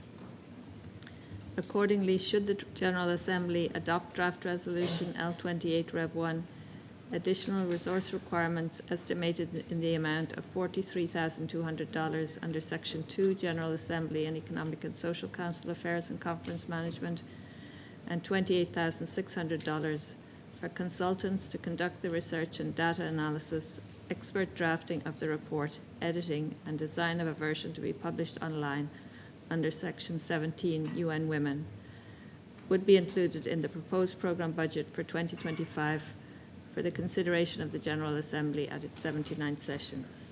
Thank you, Mr. Chair. Agradezco a la Secretaría por esta información y tiene ahora la palabra la representante permanente de México para presentar el proyecto de resolución. Por favor. Muchas gracias, señor presidente. México tiene el honor de presentar ante la segunda comisión de esta Asamblea General el proyecto de resolución titulado Lograr la igualdad de género y empoderar a todas las mujeres y las niñas para lograr todos los objetivos de desarrollo sostenible. Esta resolución fue negociada mediante consultas transparentes e incluyentes. Se negoció específicamente en esta comisión con el propósito de resaltar las interconexiones entre la igualdad de género y el desarrollo sostenible, algo que la comisión ya reconoce. Negar que la igualdad de género no es crucial para alcanzar la Agenda 2030 en su totalidad es negar la agenda misma. La resolución fue modificada sustancialmente durante el periodo de negociaciones para atender las preocupaciones de distintas delegaciones de que el texto no trataba temas de desarrollo. Señor presidente, esta resolución se presenta en un momento clave. A mitad de camino de la Agenda 2030, el mundo está fallando en la consecución de la igualdad de género. Al ritmo actual, se estima que la brecha global de género se cerrará en 131 años. Sin cerrar esta brecha, será muy difícil erradicar la pobreza. Además, es imposible cuestionar que la igualdad de género contribuye al desarrollo sostenible, que no contribuye al desarrollo sostenible o al cumplimiento de la Agenda 2030. En esta tesitura, la resolución reafirma que lograr la igualdad de género y el empoderamiento de todas las mujeres y las niñas será una contribución fundamental al progreso de todos los objetivos de desarrollo sostenible. La resolución también integra la igualdad de género en las 3 dimensiones del desarrollo sostenible. Entre otras cosas, busca que los estados promuevan una división equitativa de género del trabajo doméstico y de cuidados no remunerados y reafirma la importancia de eliminar todas las formas de discriminación contra mujeres y niñas en el contexto del cambio climático. La resolución también aporta valor al solicitar un informe específico y temático al secretario general sobre la integración de la perspectiva de género en la consecución de la Agenda 2030. Señor presidente, no puede entenderse la Agenda 2030 sin perspectiva de género. Por ello, agradecemos las contribuciones de todas las delegaciones a lo largo de las negociaciones, especialmente a los estados que han copatrocinado la resolución, e invitamos cordialmente a quienes no lo han hecho a sumarse a esta iniciativa para enviar una señal contundente a favor de la igualdad de género y del desarrollo sostenible. Muchas gracias. Por su presentación. Doy ahora la palabra a la Secretaría para hacer un anuncio. Para anunciar la lista de copatrocinadores. Perdón. Thank you, Mr. Chair. I would like to announce that since the submission of the revised draft resolution and in addition to those delegations listed on the L document, the following countries have also become co-sponsors of L28 Rev 1.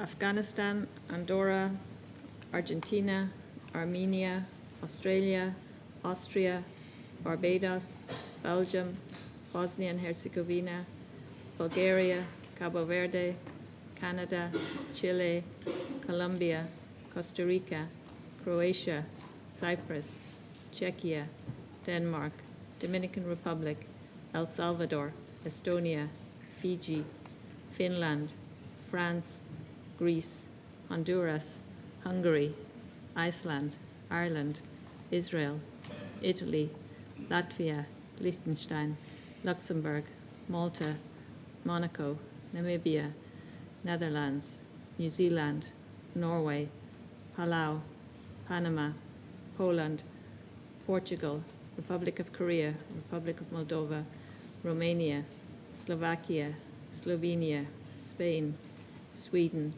Switzerland, Ukraine, United Kingdom, United States, Uruguay, and Venezuela.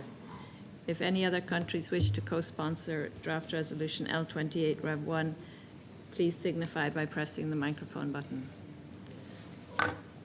North Macedonia, Lithuania, Timor-Leste, Albania, Montenegro. That concludes the list. Thank you, Mr. Chair. Agradezco a la Secretaría.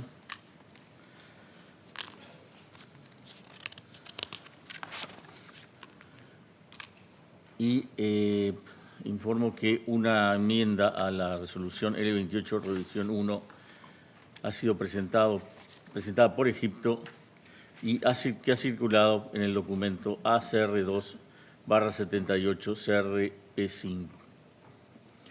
De conformidad con el artículo 130 del reglamento de la Asamblea General, la Comisión adoptará primero una decisión sobre la propuesta de enmienda. Doy en primer lugar la palabra al representante de Egipto. No. Perdón, vuelvo un poco para atrás. Hay dos copatrocinadores adicionales, Albania y Nigeria. Pido que se tome debida nota. Perdón por esta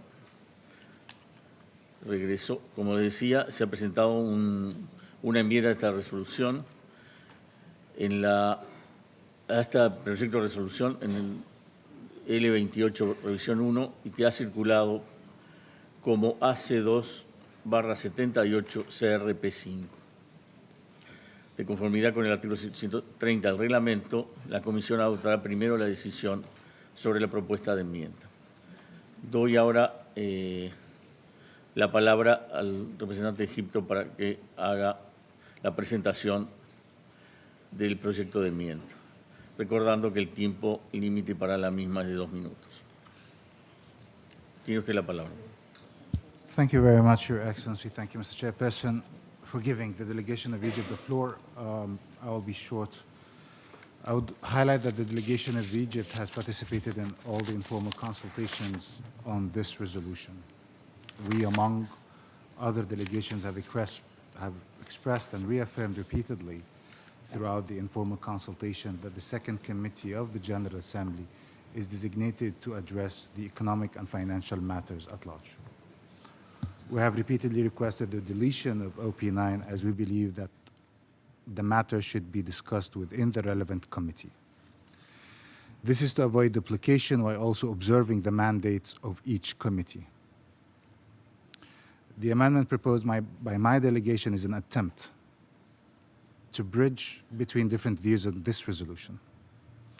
The amendment requests the Secretary General to report on the topic of the resolution within an existing report in the Social, Humanitarian, and Cultural Issues Committee, which is the third committee, of the General Assembly at its 80th session.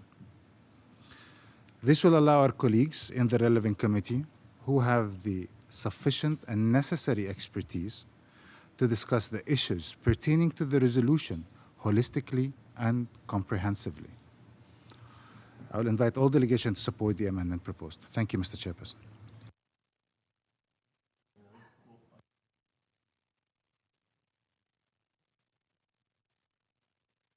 Formular una declaración en este momento.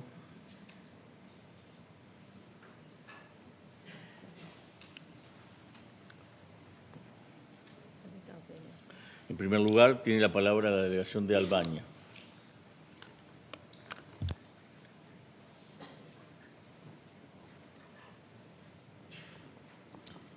Apologies, Mr. Chair. I might mistakenly press the button. Sorry.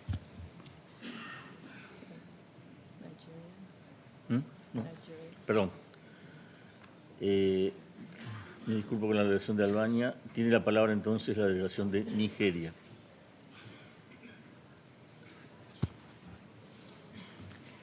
Thank you, Mr. Chair. Just a little clarification. I'd initially pressed the button just to confirm that the Secretariat didn't interpret pressing of the button as co-sponsorship. We are not co-sponsoring, just for clarification purposes. Mr. Chair, we thank the delegation of Egypt for proposing the amendment on operative paragraph 9. The amendment is in line with our commitment to streamline the work of the second committee and also ensures the issues which the draft seeks to address are given the desired attention by our third committee experts. Nigeria therefore supports the amendment proposed by Egypt on operative paragraph 9. I thank you, Mr. Chair. Agradezco por su declaración al delegado de Nigeria y será tomado debidamente en cuenta que no es co-sponsor de esta resolución. Doy ahora la palabra a la delegación de Suiza, por favor. Merci, Monsieur le Président. La Suisse attribue une grande importance à la réalisation de l'égalité des genres. Il s'agit en effet d'un aspect fondamental dans la réalisation de l'agenda 2030 pour le développement durable.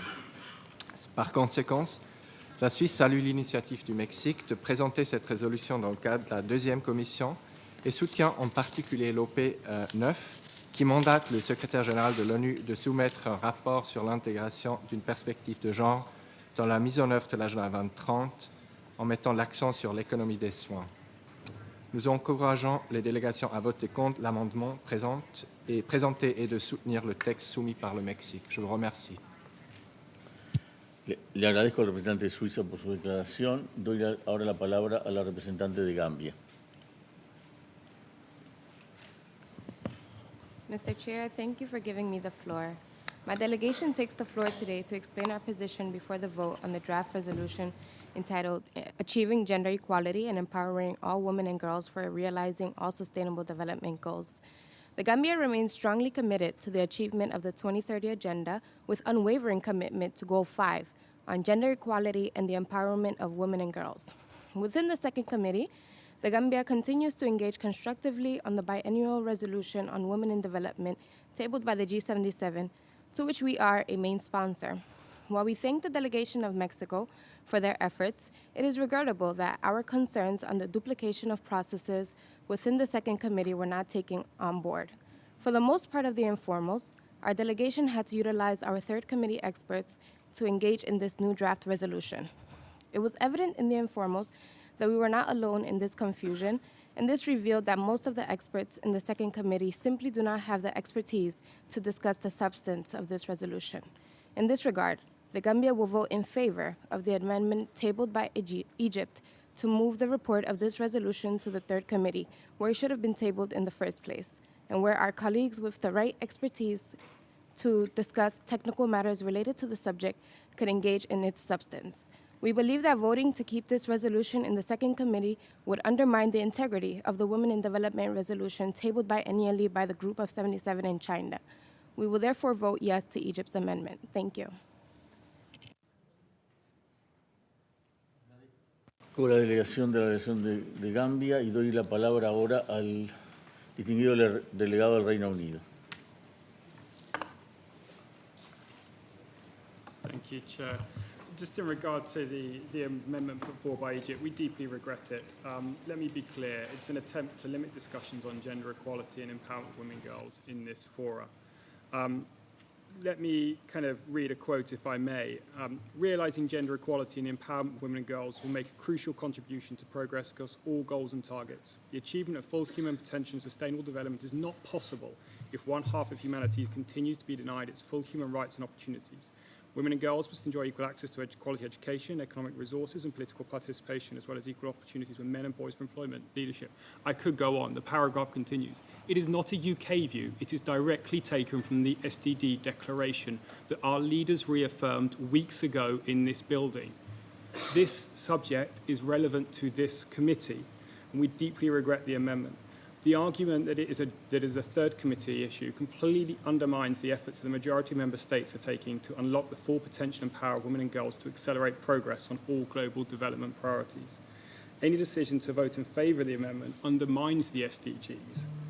It decommits, not recommits to them. On top of this, procedurally, we're also seriously concerned about the precedent this is setting, one committee unilaterally seeking to task another committee. However, we're clear that even if this amendment passes, it cannot preclude the discussion of gender equality as a central element of sustainable development in the second committee, as set out in the SDG declaration. It's for these reasons we will vote against the amendment. Thank you. Agradezco al representante del Reino Unido por su declaración.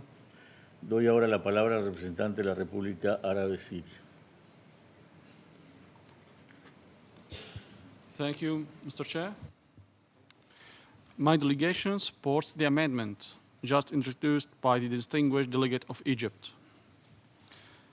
It brings balance to the text because we genuinely believe that the purpose of this draft resolution will be served best in the right forum, which is the Committee of Social, Humanitarian and Cultural Issues, also known as the Third Committee.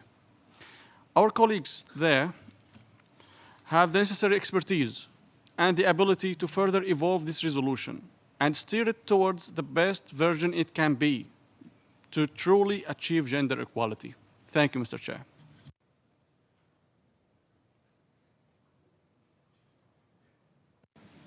Le agradezco por su intervención. Doy ahora la palabra a la representante de los Estados Unidos.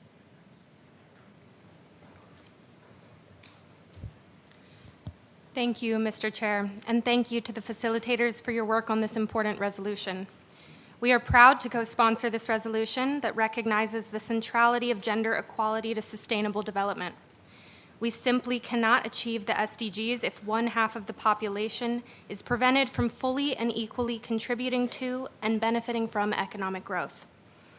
We regret and are deeply disappointed by efforts of some countries to divorce SDG 5 on gender equality and the empowerment of all women and girls from sustainable development and the work of this committee.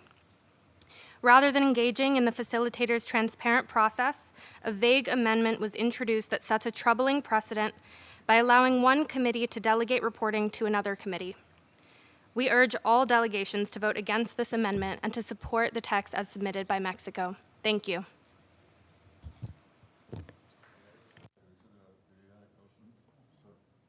Agradezco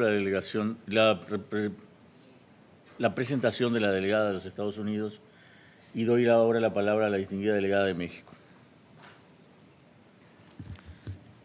Muchas gracias, señor presidente. México lamenta que se haya presentado una enmienda al proyecto de resolución presentado por México titulado Lograr la igualdad de género y empoderar a todas las mujeres y a las niñas para lograr todos los objetivos de desarrollo sostenible. La enmienda fue presentada con menos de 24 horas antes de la adopción del texto, lo que ofreció poco tiempo a las delegaciones para analizar sus méritos y posibles implicaciones, pues nunca se presentó como opción a lo largo de las negociaciones. De igual manera, la citada enmienda sienta precedentes cuestionables en lo procedimental y en lo sustantivo. Y me voy a referir a algunos ejemplos. 1. Al proponer reemplazar el informe a la Asamblea General solicitado en el proyecto de resolución negociado por otro informe genérico sobre el tema de la resolución dentro de un informe existente en la tercera comisión, se dificulta la implementación de este mandato, ya que no se indica de qué tema de la agenda de esa comisión se trata o de cuál informe. Los Estados miembros no debemos otorgar mandatos al secretario general que puedan ser interpretados de manera errónea o que no puedan ser dilucidados en lo absoluto. Aprovechamos para preguntar a la Secretaría si existe alguna resolución en alguna comisión que dé mandatos a otra. 2. Perpetúa la noción errónea de que la igualdad de género solo puede discutirse en la tercera comisión y que no es una parte integral del desarrollo sostenible, ignorando nuestros compromisos colectivos establecidos en la Agenda 2030. Además, omite el importante papel de la resolución que presenta el G77 y China en esta comisión sobre mujer y desarrollo.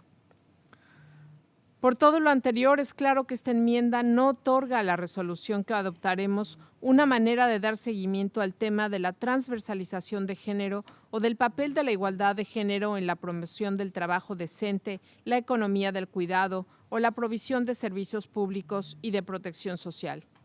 Señor presidente, mi país considera que no se puede argumentar durante la negociación la creación de precedentes insólitos y, por el otro, presentar una enmienda que hace justo eso. Por ello, México invita a la membresía a votar en contra de la citada enmienda. Muchas gracias.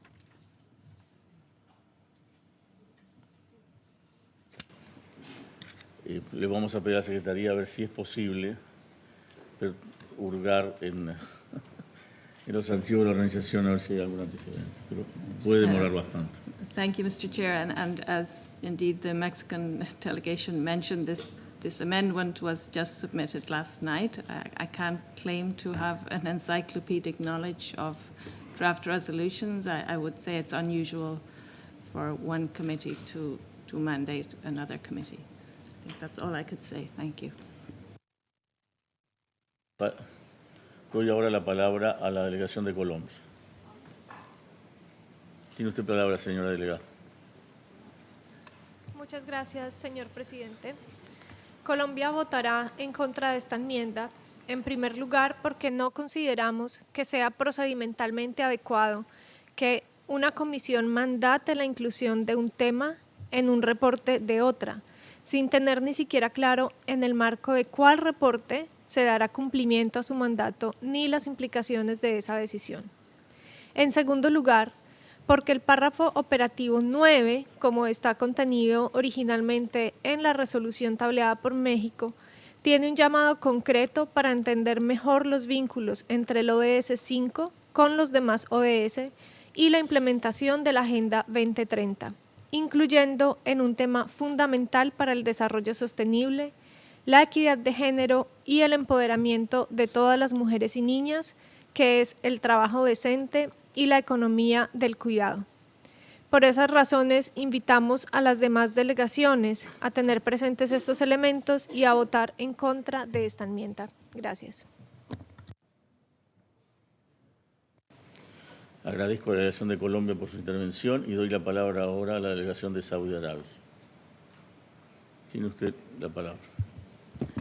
شكرا السيد الرئيس. بداية نود أن نشكر وفد جمهورية مصر العربية لطرح مقترح التعديل. انخرط وفد بلادي بمفاوضات القرار ووضح موقفه منذ البداية بشأن المسألة الإجرائية من وجود هذا القرار ضمن أعمال اللجنة الثانية، حيث أنه لا يعد من اختصاص اللجنة، ولوجود قرار مفصل بعنوان المرأة والتنمية يناقش باللجنة الثانية. ومن هذا المنطلق سيقوم وفد بلادي بالتصويت لصالح التعديل على الفقرة ويشجع الدول الأعضاء أيضا على التصويت مع التعديل. شكرا سيد الرئيس.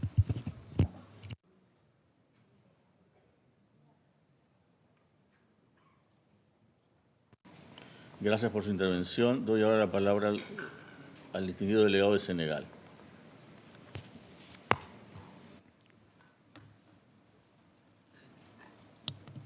Merci beaucoup, Monsieur le Président. Ma délégation a souligné lors des négociations que le projet de texte L28 Rêve 1 devrait et doit être discuté en troisième commission, chargée des questions sociales, humanitaires et culturelles. Son lieu et sa place par excellence. Ma délégation a également indiqué que cette résolution constitue un double emploi. Du fait de l'existence déjà en deuxième commission de celle portant sur la participation des femmes au développement.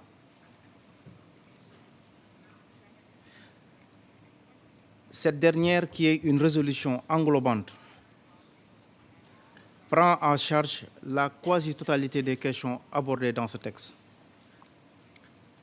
Les compétences et attributions de chaque commission doivent être respectées.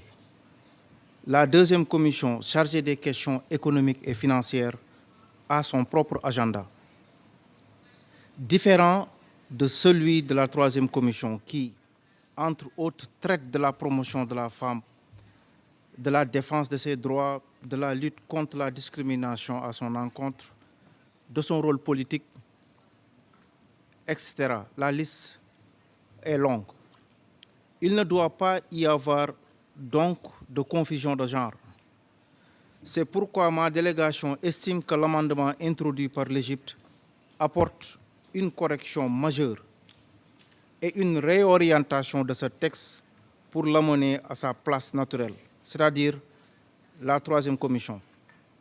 Il constitue par conséquent un moyen pertinent de poursuivre les discussions relatives à ce texte au niveau de cette commission, nous permettant ainsi d'éviter les complications à l'avenir. Nous soutenons cet amendement et appelons à voter en sa faveur. Et une question que je veux poser au secrétariat. Est-ce que le fait qu'une question soit renvoyée à une autre commission soit inhabituel fait de cet amendement quelque chose d'illégal? Parce que je ne vois pas aucune disposition dans les règles de procédure qui empêche de renvoyer une question à une autre commission. Je voudrais avoir des clarifications sur ça. Merci beaucoup.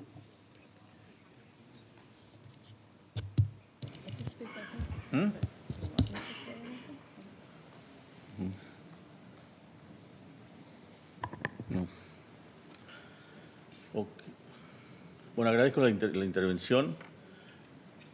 Creo que no hay nada que evite que una comisión envíe a otra, pero tampoco necesariamente hay precedentes para que una comisión que esté considerando, como dijo la Secretaría, envíe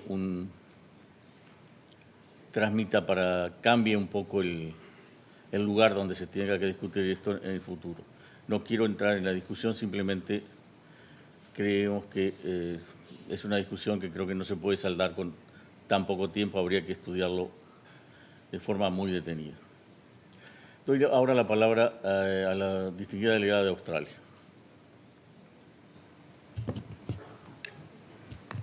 Thank you, Chair. I'm honoured to deliver this statement on behalf of Canada, New Zealand and my own country, Australia. Cairns will be voting against this amendment as it seeks to narrow the work of this committee in an unprecedented manner and in a way that will undermine our shared efforts towards achieving sustainable development in its three dimensions: social, environmental and economic. This amendment can also be perceived as holding double standards regarding which new resolutions should be discussed under this committee and what issues can benefit from constructive engagement from Member States. Chair, this resolution very much belongs in the second committee. It is a resolution that highlights the interlinkages between achieving SDG 5 on gender equality and the realisation of all 17 SDGs. The report that this resolution seeks to mandate would focus on, and I quote, the interlinkages between achieving gender equality and decent work and economic growth, as well as the care economy and its impact on the provision of public services, infrastructure, and social protection policies. These are clearly issues related to economic development, and they fall squarely within the purview of this committee. And yet, this amendment seeks to move the work into the third committee. This amendment sets a terrible new precedent, whereby one committee seeks to dictate the work of another committee, one which is already inundated and overburdened with reports.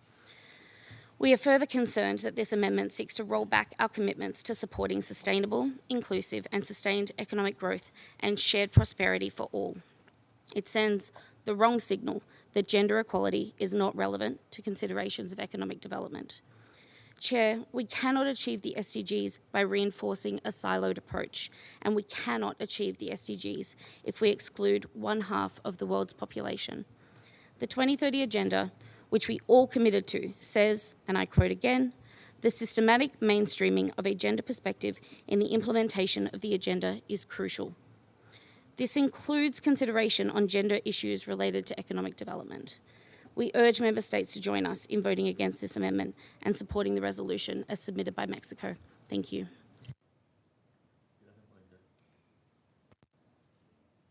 Gracias por su intervención en la delegación de Australia. Tiene ahora la palabra el distinguido delegado de Yemen.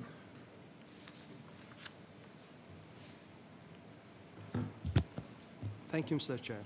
Yemen would like to express its full support for the amendments proposed by Egypt in OP9.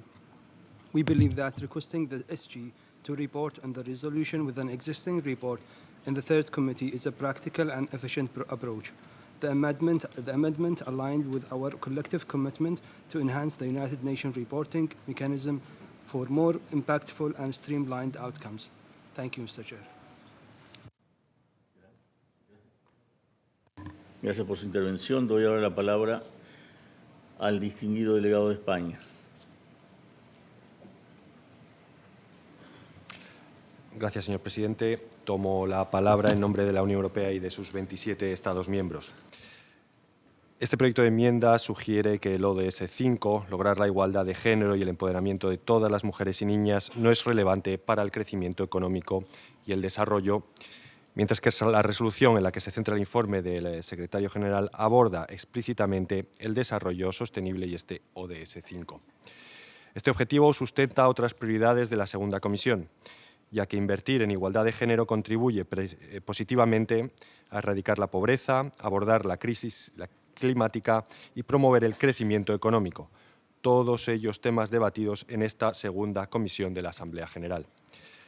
Además, la Agenda 2030 pide que se incorpore una perspectiva de género en la aplicación de los ODS y esto es algo que todos los Estados miembros de las Naciones Unidas hemos acordado. Damos la bienvenida a un informe del secretario general que busque profundizar en cómo podemos lograr este objetivo y asegurar su aplicación en esta segunda comisión. La enmienda supondría que una comisión solicite informes del secretario general para otras comisiones distintas en las que se presenta dicha resolución. Tal petición no tiene antecedentes y sienta un precedente y una práctica no deseables. La vaguedad de esta enmienda, además, no orienta suficientemente al secretario general sobre cómo poner en práctica dicho informe. El mismo se trataría, además, en una comisión distinta de la que se presenta la resolución y los calendarios de las comisiones no están alineados. Por tanto, votaremos en contra de la enmienda presentada por Egipto y pedimos a los demás Estados miembros que hagan lo mismo. Muchas gracias, señor presidente. Gracias por su intervención. Doy ahora la palabra al distinguido delegado de Irak, por favor. شكرا جزيلا سيد الرئيس على اعطاء هذه الفرصه للكلام والحديث.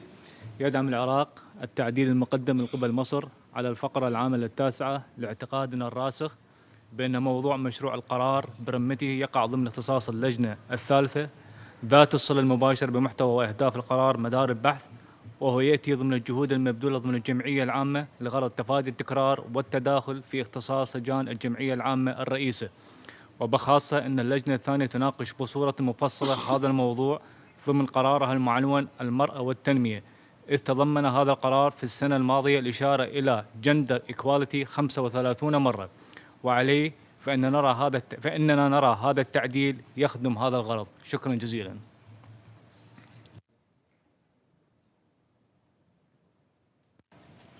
Gracias por su declaración. Ahora tiene la palabra el distinguido delegado de Irán, República Islámica.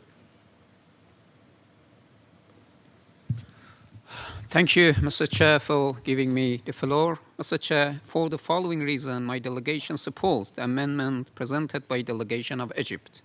First, there is already a resolution in the second committee entitled Women in Development regarding the role of women in the realization of sustainable development. Second, our position were continuously expressed in the informal consultation of this resolution, but were not taken into consideration procedurally or substantively. Third, the second committee does not have the necessary expertise to discuss the issue of gender equality and the empowerment of all women and girls. Fourth, in this regard, we would like to reaffirm that the mandate of the second committee is focusing on economic and financial matters and not social issues. Hence, this committee must respect the division of work and the mandates and priorities given to the committees. I thank you. Gracias por su declaración. Doy ahora la palabra al distinguido delegado de Níger.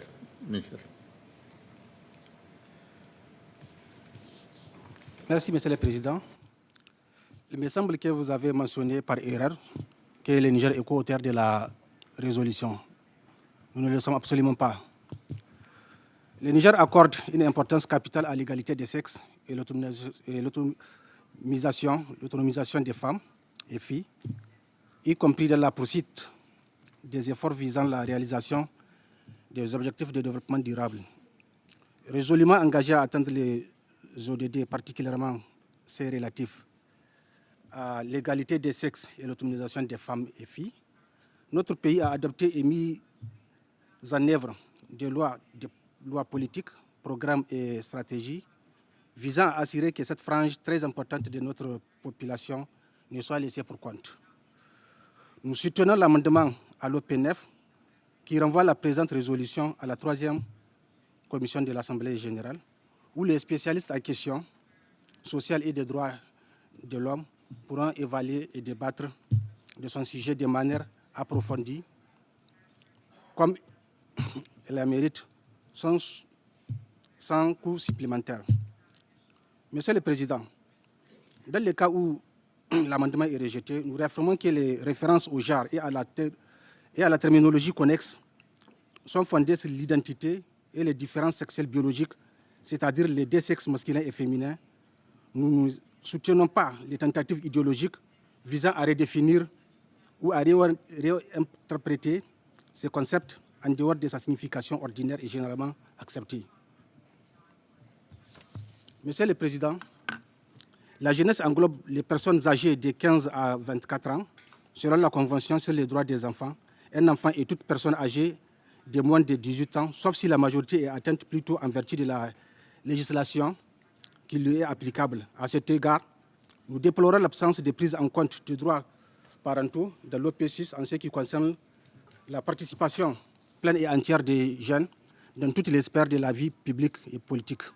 Au niveau de l'OP3, la résolution inclut une formulation visant à accroître la participation des personnes en situation de vulnérabilité, y compris les travailleurs de l'économie informelle. Nous rejetons cette formulation qui vise la promotion de la dépénalisation de la prostitution. Nous nous réservons le droit d'interpréter et de mettre en œuvre les dispositions contenues dans la présente résolution, conformément à nos lois et nos priorités de développement, dans le plein respect des diverses valeurs religieuses et éthiques et des antécédents culturels de notre population, et en conformité avec les droits de l'homme universellement reconnus au niveau international. La présente résolution ne modifie pas l'état actuel du droit international, conventionnel ou coutumier, et ne nous impose aucune obligation juridique. Merci, Monsieur le Président. Gracias por su intervención. Doy ahora la palabra a la distinguida delegada de Noruega.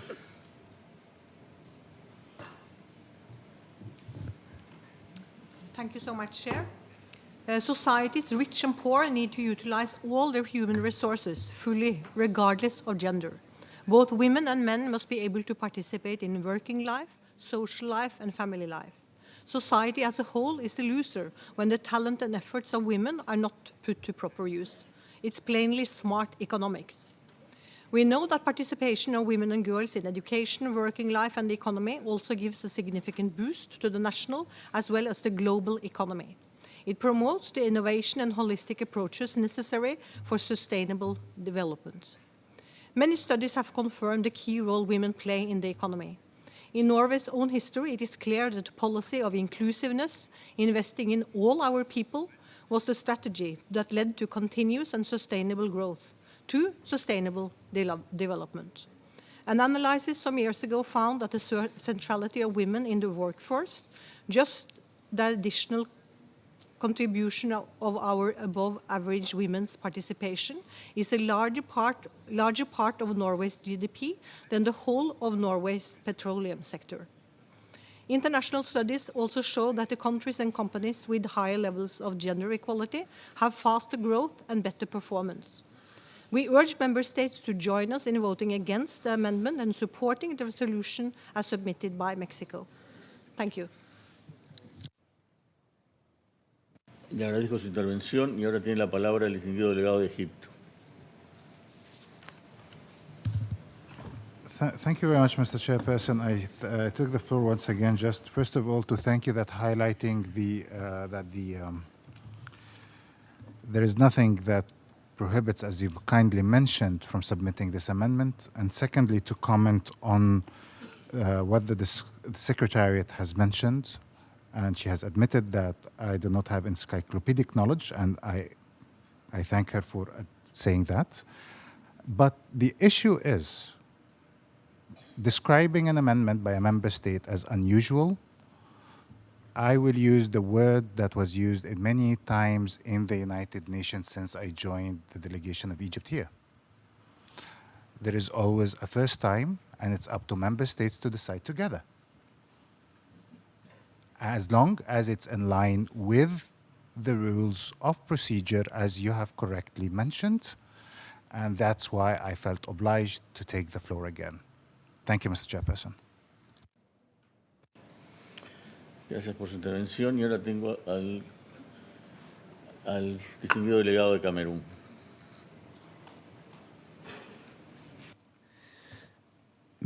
Merci, Monsieur le Président. Ma délégation remercie l'Égypte pour l'introduction de cet amendement sur la résolution. Le Cameroun va voter en faveur de l'adoption de cet amendement et appelle l'ensemble des États membres à voter en faveur de l'adoption de cet amendement. Je vous remercie. Muchas gracias por su intervención. No tengo más solicitudes de intervención.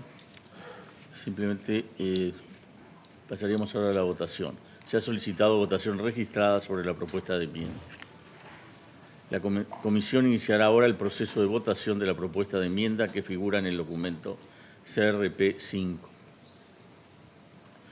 De conformidad con el artículo 128, ningún representante podrá interrumpir la votación, salvo para plantear una cuestión de orden relativa a la forma en que se esté efectuando la votación.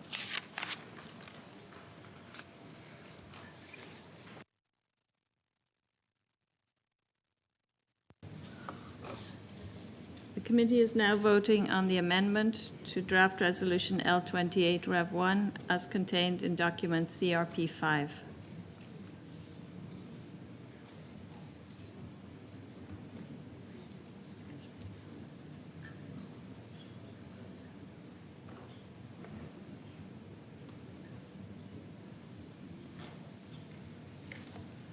Will all delegations confirm that their votes are correctly reflected on the screen?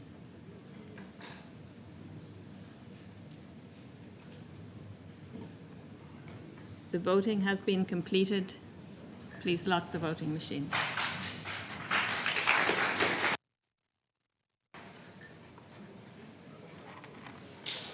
El resultado de la votación es el siguiente. Votos a favor 86, votos en contra 70 y abstenciones 16. La enmienda que figura en el documento CRP 5 queda por lo tanto aprobada.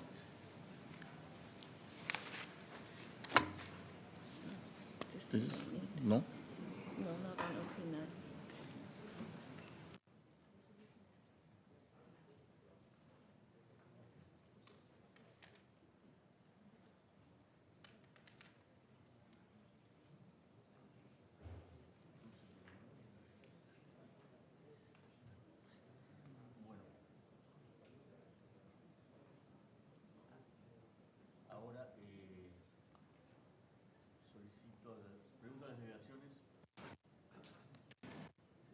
Quiere hacer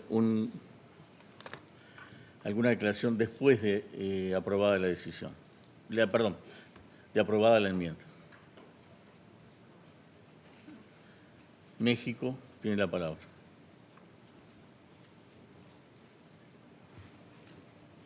Muchas gracias, señor presidente.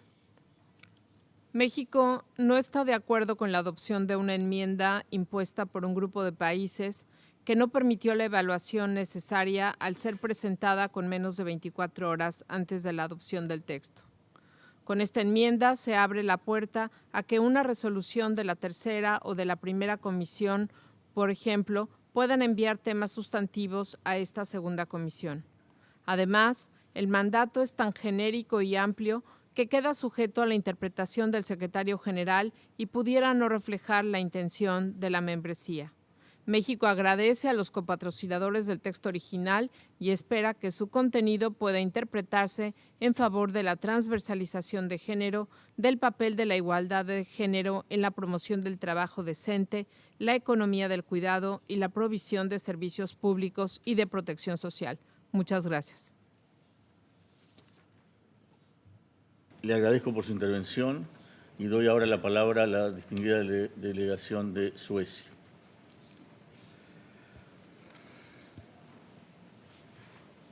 Mr. Chair, I have the honor to speak on behalf of the European and its 27 member states. We disassociate from the procedural tricks that have been introduced today. We do not agree that the second committee should or even can take the role of the general committee and assign, or in this instance, divert issues that belong firmly in the second committee to reports of other committees. This disrupts work in both committees and undermines the work the UN on SDG 5 overall. We deplore the confusion that is being created, as well as the dangerous precedent of overstepping mandates, such as the second committee has done today. I thank you.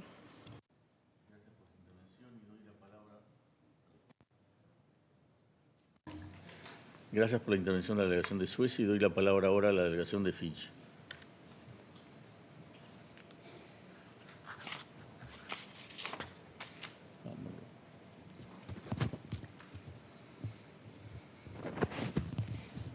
Thank you, Mr. Chair.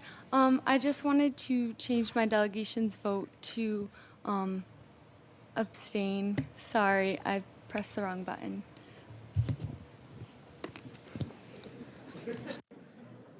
Ok, bueno.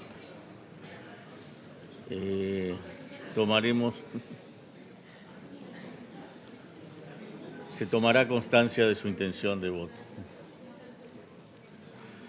Tiene ahora la palabra la República de Moldova. Thank you, Mr. Chair. The Republic of Moldova, in its capacity as one of the co-sponsors of the original text submitted by Mexico today, unfortunately is not in the position to support the amendment just adopted, so we would have to dissociate. Thank you. Oral statement.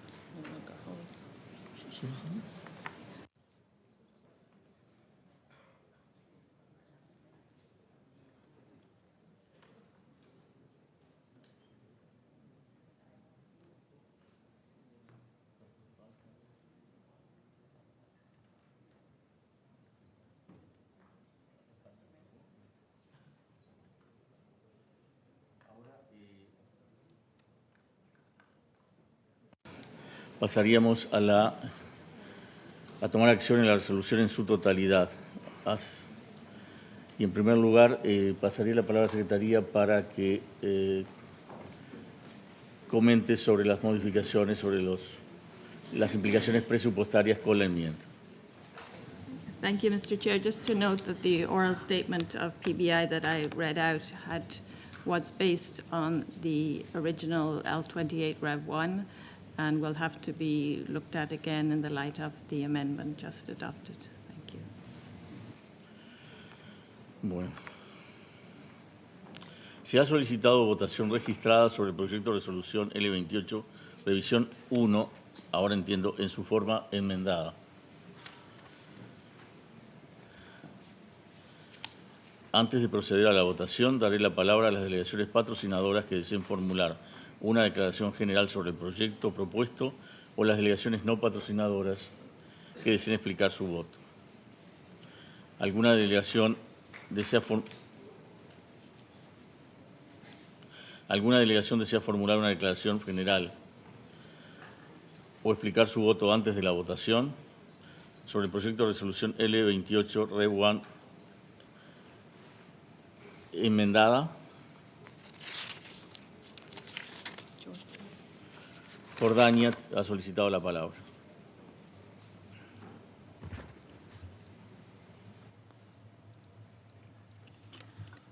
Thank you, Chair.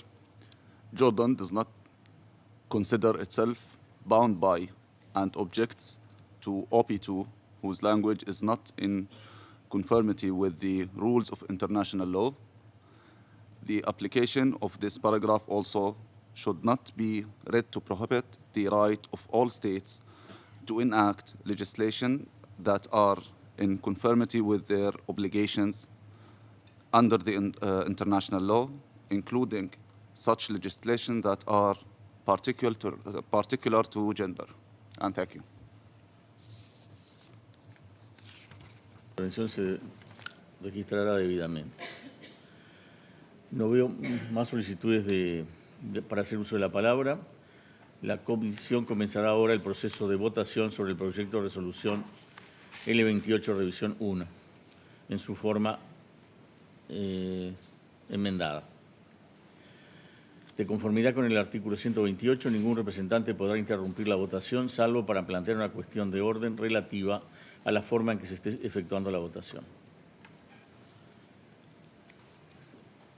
Se ruega a las delegaciones que indiquen su voto. Quienes estén a favor del proyecto de resolución L28 enmendado, ruego que lo expresen. En contra y abstenciones, por favor.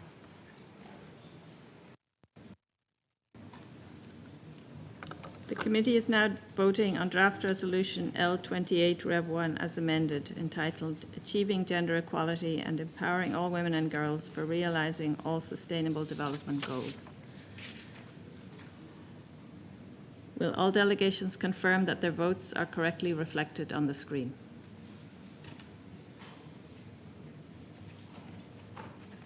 The voting has been completed. Please lock the voting machine.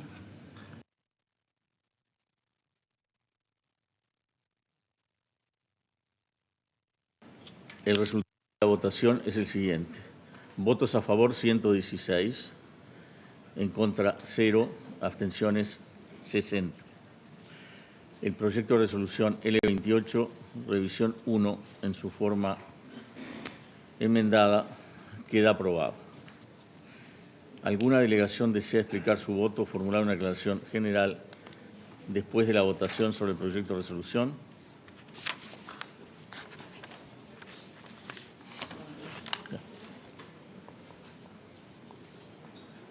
Doy en primer lugar la palabra al representante de la Federación de Rusia. Уважаемый господин председатель,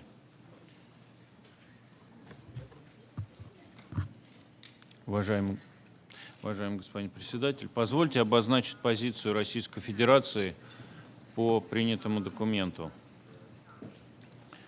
Как известно, наша страна участвует в международных усилиях по расширению прав и возможностей женщин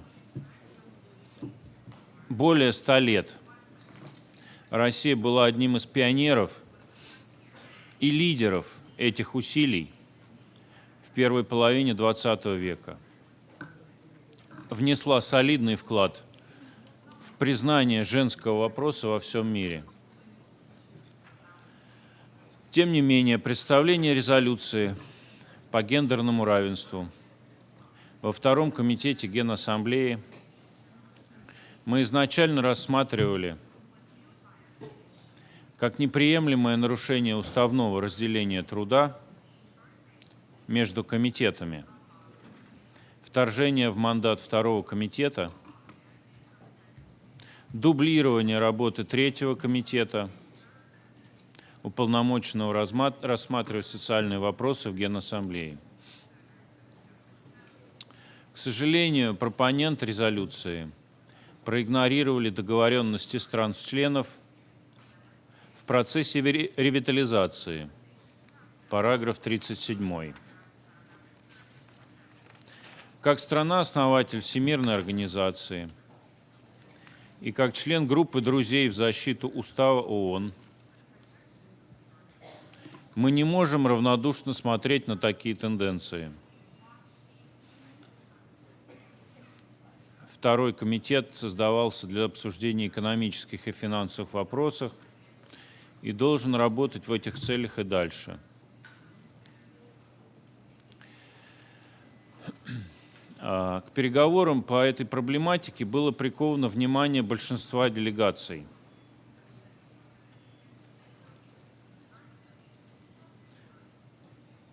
Как мы все увидели, консенсуса по процессуальным аспектам достигнуть не удалось, несмотря на попытки найти компромисс,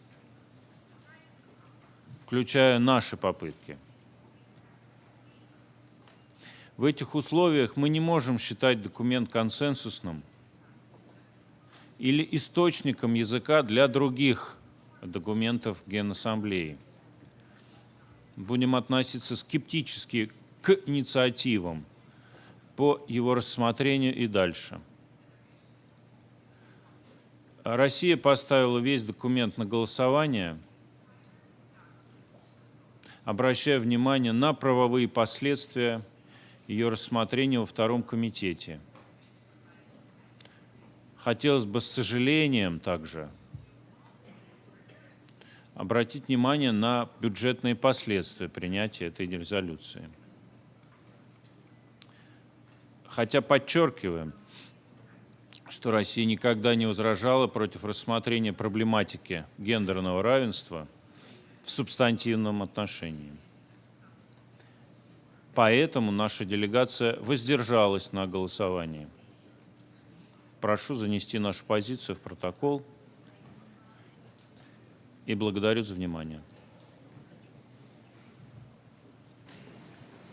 Le agradezco su declaración y le confirmo que la misma va a ser registrada en las actas de la comisión.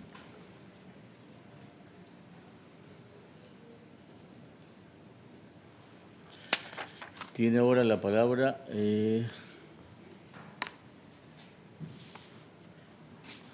la distinguida delegación de Indonesia. Thank you, Mr. Chair. Indonesia voted in favor to this draft resolution. This voting position reflects our high commitment on women empowerment and sustainable development, which are the main general focus of this resolution. Women empowerment is within the DNA of Indonesia's development agenda, and our commitment for women empowerment is firm, absolute, and evident in so many different fronts. In this regard, we are disappointed that this text tries to divert the discussion away from women empowerment agenda. We should avoid this practice at all costs, because in effect, it has sidestepped the agenda of women empowerment. Indonesia is also concerned that the views of quite a number of countries were not taken into account throughout the negotiation process. Even more concerning is the use of consultation, dialogues, and progress as the pretext to justify the lack of transparency, tolerance, and respect among countries. especially regarding their different positions and contexts. From this process, we can reflect how a forced practice will only face resistance, causing division among countries on an issue with such high importance. The voting we undergone was the solid proof that non-constructive push will annihilate the consensus of the women empowerment agenda. It is not helpful to the already difficult times we are facing in the UN. It is not helpful to all women inside and outside this room. Mr. Chair, the adoption of this resolution serves as an opportunity to reflect if women empowerment remains to be an issue we want to garner consensus on, or to push for one-sided so-called progressive narratives. On our part, Indonesia will continue to support the consensus of women empowerment and sustainable development agendas through constructive and respectful dialogue. Consensus best owes the strongest credibility. Indonesia is also concerned that the UN is walking backtrack in its revitalization commitment. The streamlining of the UN works is more than just managerial issue. It is to ensure the meaningful implementation of the UN decision at national and local level. On the resolution we have before us, we are aware of its similarity and duplicity with the resolution on women in development in this very same committee. On that note, we still see gaps between our commitment to achieve the provision we put in Women in Development resolution and its implementation on the ground. Poverty remains success, means of implementation and development remains ignored. And those challenges pose actual hindrance for women in development. Therefore, we believe that our collective attention should be aimed to ensure the effective implementation of that resolution rather than duplicating efforts. Duplicity sends message of competition between the two resolutions. We will continue to support the Women in Development resolution by G77 in China and continue to support the strengthening of it, avoiding unconstructive and duplicity in the same committee. Mr. Chair, since the beginning of the negotiation process, we have said this, and we will reiterate it again. Women empowerment and sustainable development are issues that are so important, and we should not take it lightly. It requires deep, robust, and comprehensive discussions among states. We remain convinced that this process was hurried and forced, leaving the resolution to be far away from answering the actual need on the ground, with current situation in mind. Have we cared about women in Gaza? Not even one reference of women in humanitarian situation is put in the text. We deeply regret that the resolution overlooks the real need of addressing these hostilities faced by women in Gaza. Once again, it is due to the hurried and forced process we fail to see what really matters on the ground. Mr. Chair, this is not a process to repeat. We should ask ourselves if our initiatives are to make concrete contribution to women empowerment or to satisfy the passing of a document we put on shelf. Indonesia therefore reserved its position on preambular paragraph 3, 6, and 11, as well as operative paragraph 1, 4, 7, and 8. I thank you. Le agradezco al distinguido representante de Indonesia por su intervención y le doy ahora la palabra al distinguido representante de España. Muchas gracias, señor presidente. Tengo el honor de intervenir en nombre de la Unión Europea y de sus 27 Estados miembros. Bosnia-Herzegovina, Macedonia del Norte, Montenegro, Moldavia, Albania y Serbia se adhieren a esta declaración. Nos gustaría elogiar a México por su iniciativa y sus incansables esfuerzos durante las negociaciones de esta importante resolución. La Unión Europea fue una de las pocas partes que negociaron como grupo en este proceso, representando a 27 Estados miembros de las Naciones Unidas. Y agradecemos la orientación clara y transparente del facilitador, que nos dejó tiempo suficiente para coordinar la posición de nuestro grupo. Esperamos mantener en el futuro debates constructivos y sustanciales sobre esta importante resolución con todos los Estados miembros. La igualdad de género es una prioridad fundamental de la Unión Europea. Reiteramos nuestro pleno compromiso con la consecución de la igualdad de género, incluida la promoción, protección y el cumplimiento de todos los derechos humanos y el empoderamiento de todas las mujeres y niñas. Señor presidente, como se concluyó en la reciente cumbre sobre los Objetivos de Desarrollo Sostenible, estamos lejos de alcanzar estos objetivos. Tenemos que intensificar nuestros esfuerzos en cada uno de ellos, incluido el ODS 5. Para hacer realidad nuestra promesa colectiva de no dejar a nadie atrás. Por lo tanto, acogemos con satisfacción esta resolución que pretende acelerar nuestros esfuerzos para lograr la igualdad de género.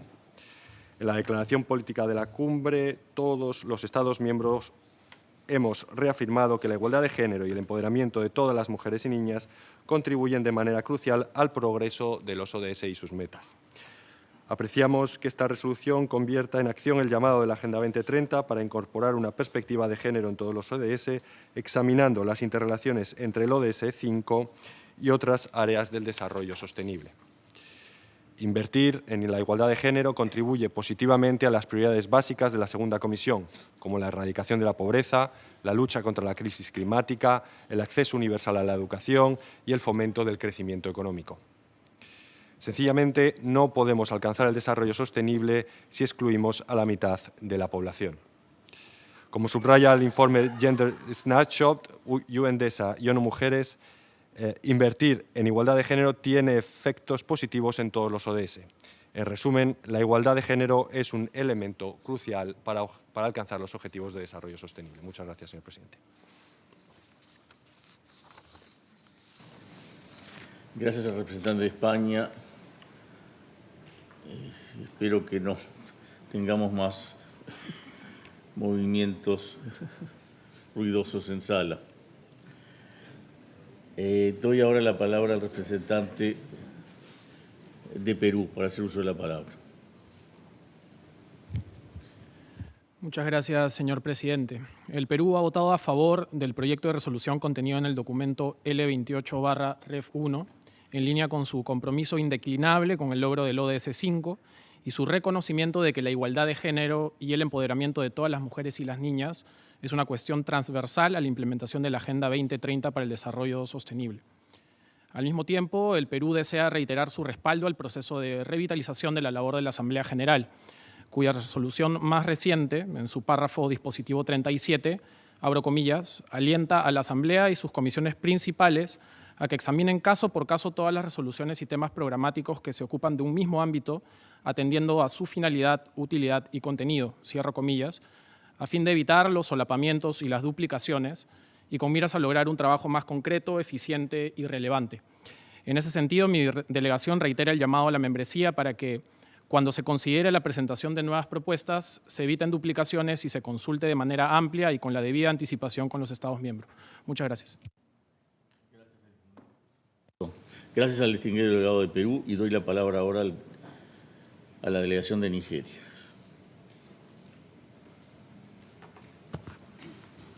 Thank you, Mr. Chair.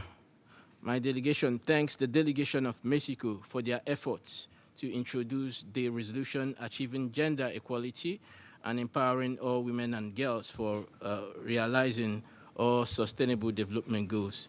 From the onset, my delegation did express willingness to constructively engage on the text of this resolution if the draft is introduced under the United Nations Third Committee, where the requisite experts on gender issues can proficiently engage on the text.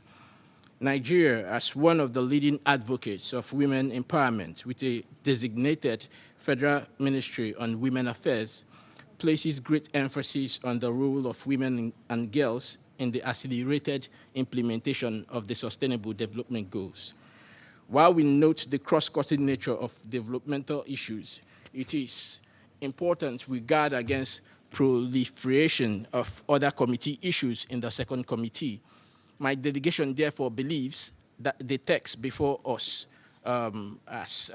we've already conducted a vote now, would have better served our purpose if we had sought to consolidate on the existing platform within the second committee for discussing women issues, which is the Group of 77 and China's resolution on women in development, rather than duplicate the process.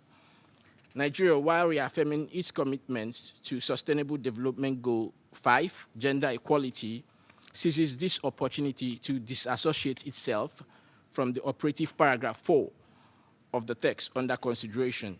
The paragraph espouses the need for gender-responsive measures to prevent and eliminate all forms of gender-based violence. This language is riddled with ambiguity and is not agreed language. My delegation would be grateful if our statement and position is reflected in the meeting record. I thank you, Mr. Chair. Agradezco por su intervención y queda registrada su solicitud. Doy ahora la palabra a la distinguida delegación de Saudi Arabia.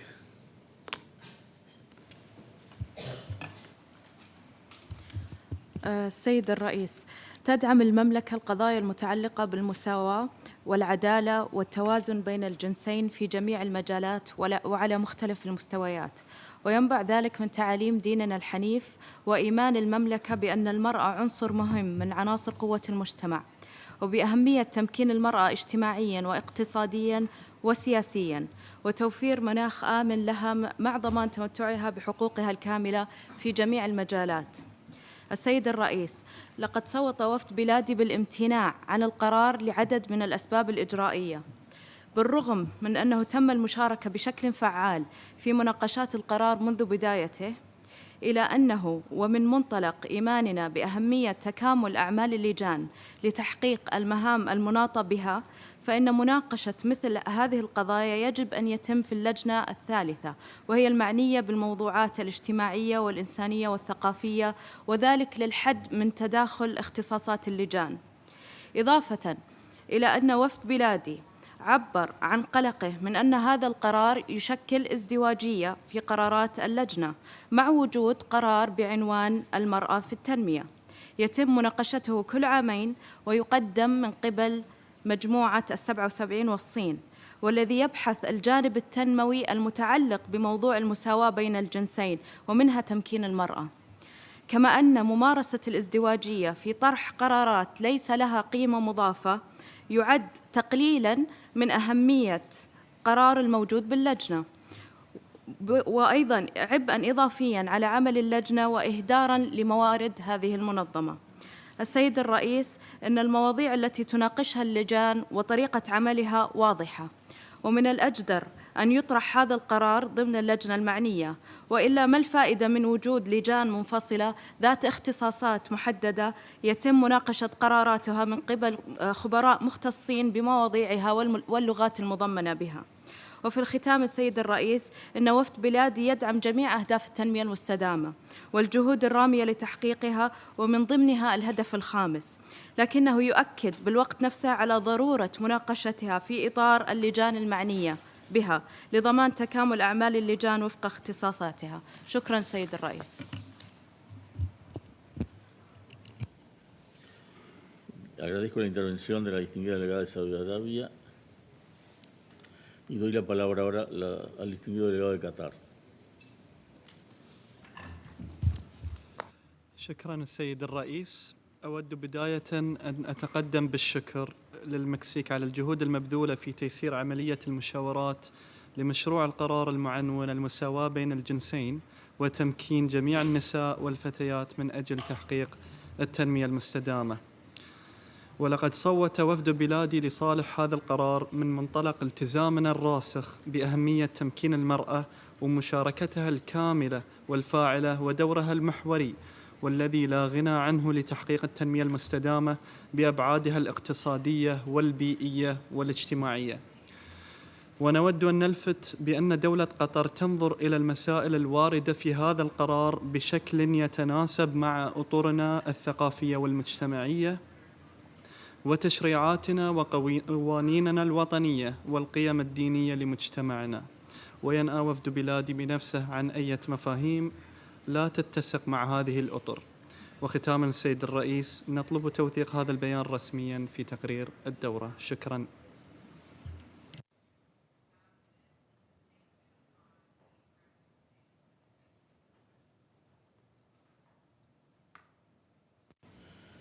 Agradezco la intervención del delegado de Qatar y le aseguramos que su intervención va a quedar registrada como solicitud. Tiene ahora la palabra la delegación de Colombia.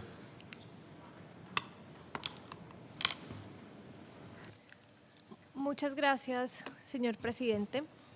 Colombia copatrocinó y votó a favor de esta resolución porque creemos necesario avanzar en la transversalización del Objetivo de Desarrollo Sostenible 5 en la implementación de la Agenda 2030 y como parte integral de las discusiones de la segunda comisión, en virtud del vínculo innegable e inquebrantable que existe entre la equidad de género y el empoderamiento de todas las mujeres y niñas y el desarrollo sostenible.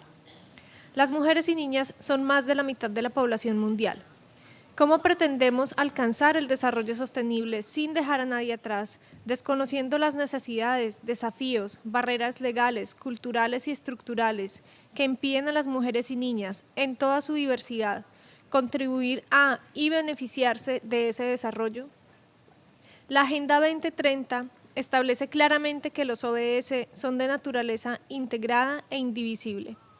Por eso, mi delegación no cree que debamos reforzar líneas divisorias rígidas y artificiales, que más que organizar el trabajo entre los diferentes órganos de las Naciones Unidas, lo que buscan es imponer un veto sobre ciertos asuntos.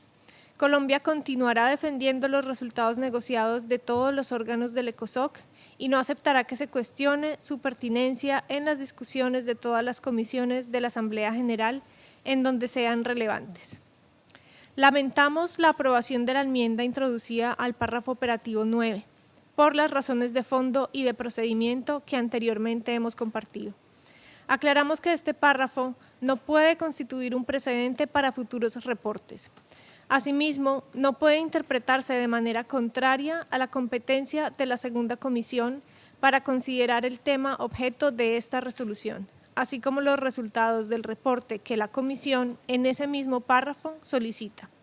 Reiteramos una vez más que el vínculo entre el ODS 5 y los asuntos discutidos por la segunda comisión no puede ser desconocido.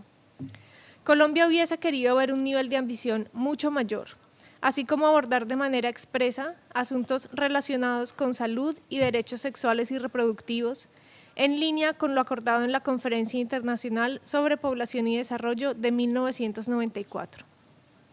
Es tal vez este el momento para recordar que desde hace casi 30 años, 179 de los estados aquí representados afirmamos en el Cairo que el desarrollo sostenible inclusivo no es posible sin dar prioridad a los derechos humanos, incluidos los derechos reproductivos, empoderar a las mujeres y las niñas, abordar las desigualdades, así como las necesidades, aspiraciones y derechos de las mujeres.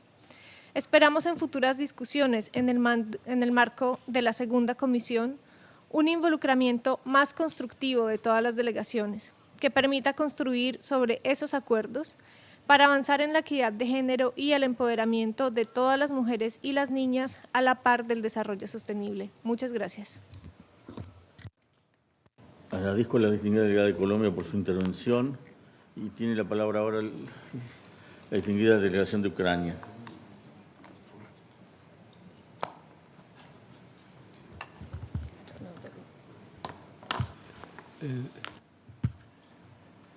Thank you, Chairman.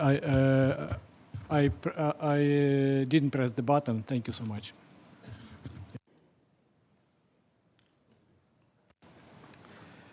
Agradezco por su brevedad. Tiene ahora, y es que espero que sea imitado. Doy ahora la palabra a la distinguida delegada de Suiza. O distinguido delegado. Merci, Monsieur le Président. L'égalité de genre est essentielle pour la réalisation de l'agenda 2030. Donc, à la mi-parcours de 2020-30, il est temps d'agir et d'investir dans les femmes et les filles. La Suisse salue donc l'initiative du Mexique de présenter une résolution sur la réalisation de l'égalité des sexes et l'autonomisation de toutes les femmes et les filles pour la réalisation de tous les ODD. Dans le cadre des négociations, la Suisse a proposé d'inclure du langage sur l'impact du changement climatique sur les femmes et les filles. En effet, sans actions urgentes, pour limiter son impact, le changement climatique pourrait faire basculer 158,3 millions de femmes et de filles supplémentaires dans la pauvreté d'ici 2050, ce qui compromettrait les progrès durement acquis en matière de développement. Nous sommes ainsi heureux de voir que ce langage ait pu être reflété dans le texte. Pour aller de l'avant, les progrès concernant l'ODD 5 resteront hors de portée si les obstacles structurels à long terme à l'égalité des sexes, y compris les normes, lois et pratiques discriminatoires, ne sont pas éliminées et démantelées. La Suisse attend donc avec impatience le rapport du secrétaire général mandaté aujourd'hui pour guider le travail de la deuxième commission sur le thème de cette résolution. Enfin, nous saluons les efforts du Mexique visant à impliquer toutes les délégations durant les négociations dans le but de parvenir à un consensus sur le texte. Nous déplorons que l'égalité entre les femmes et les hommes continue de nous diviser aussi profondément. Nous continuerons à nous engager de manière constructive pour que la deuxième commission soit à la hauteur de sa responsabilité de réaliser tous les ODD, y compris l'égalité entre les femmes et les hommes. Je vous remercie. Agradezco al distinguido delegado de Suiza por su intervención y doy ahora la palabra al distinguido delegado de Singapur. Thank you, Mr. Chair. At the outset, we would like to thank Mexico for tabling and facilitating this draft resolution. Singapore recognizes that gender equality and the empowerment of women and girls are crucial to achieving the Sustainable Development Goals. We remain steadfastly committed to ensuring equal rights and opportunities for women and will continue to advance their status and well-being in all spheres. Nonetheless, we have abstained on this resolution as we share other delegations' concerns that the resolution duplicates existing work in the second committee, including the biennial Women in Development resolution. This runs contrary to ongoing efforts to streamline overlapping processes and improve the General Assembly's efficacy.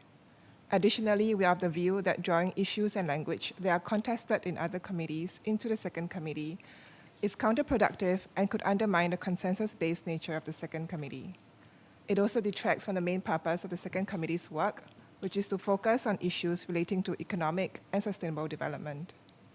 In summary, Singapore supports a balanced and holistic approach to advancing gender equality for the achievement of the SDGs within the remit of the second committee.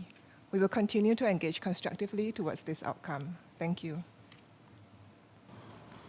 Gracias por su intervención a la distinguida delegada de Singapur y doy la palabra ahora a la delegación de Irak. شكرا جزيلا سيد الرئيس. في الوقت الذي يثمن فيه العراق وفد جهود المكسيك في تقديم هذا القرار، لكنه يؤسف على تضمينه بعض المصطلحات الخلافية التي هي بالطبع محل خلاف كبير ضمن اللجنة الثالثة، وهي أيضا تسهم في تشتيت الانتباه عن الموضوع الرئيس للجنة الثانية.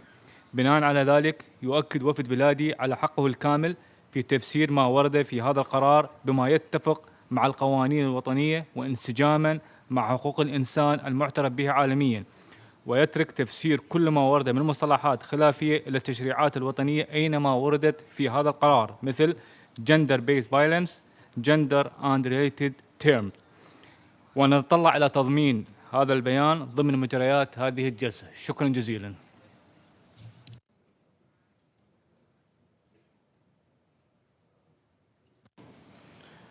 Gracias por su declaración y le aseguramos que va a ser registrado como solicitud.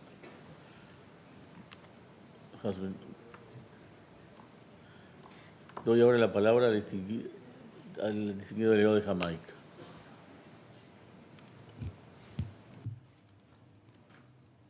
Mr. Chair, I take the floor for an explanation of vote of my delegation on the resolution tabled by Mexico achieving gender equality and empowering of women and girls for the realization of the Sustainable Development Goals.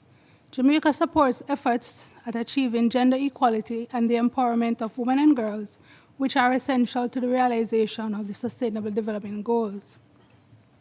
It is for this reason that Jamaica supports a resolution on women in development.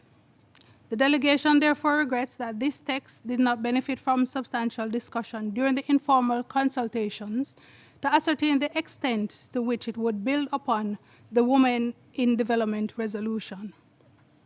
In addition, my delegation has taken careful note of the discussions regarding the procedural objections of the tabling of this resolution in the second committee and shares the view that given the focus of the resolution, it would be best for it to be considered within the third committee. As such, we have abstained on the resolution and voted in favor of the amendment OP9, which was tabled by Egypt, which call for the report of this resolution to be tabled and submitted within the third committee. I thank you. Gracias por su declaración. Tiene ahora la palabra el distinguido delegado del Reino Unido. Thank you, Mr. Chair. The UK welcomes the adoption of this important resolution in the second committee. We commend Mexico, in particular Ms. Silvia Paula Mendez and her colleagues, for facilitating transparent and fair negotiations throughout. Women and girls represent half of the world's population and therefore half of its potential.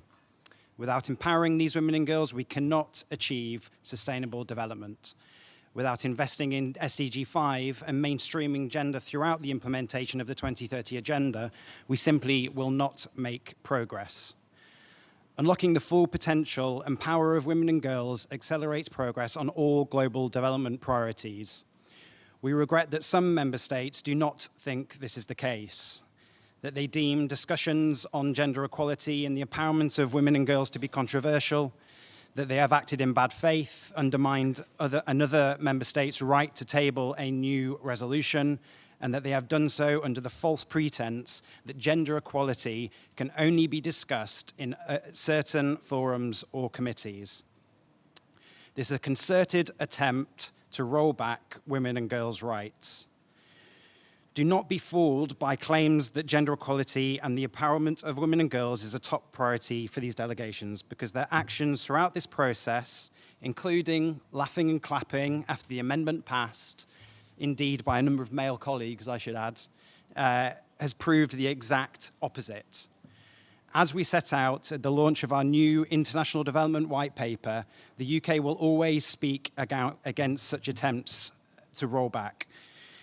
Gender equality is central to our foreign and development policy. Increasing access to education, supporting family planning, and combating sexual violence is central to creating conditions for economic opportunity and growth. These rights are universal and should not be and are non-negotiable. It is for this reason that we disassociate from OP9 as amended, which seeks to undermine the centrality of gender equality to sustainable development. It also sets a very concerning precedent in allowing one committee to delegate SG reports to another. Whatever other effect the amended OP9 may have, it does not and cannot preclude the second committee from discussing gender equality as a central element of sustainable development.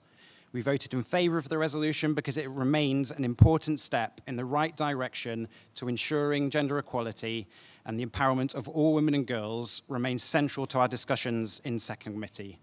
We once again thank Mexico for their leadership on this and congratulate them on the adoption of this important resolution. Thank you. Gracias al representante del Reino Unido por su declaración y doy ahora la palabra a la distinguida representante de China.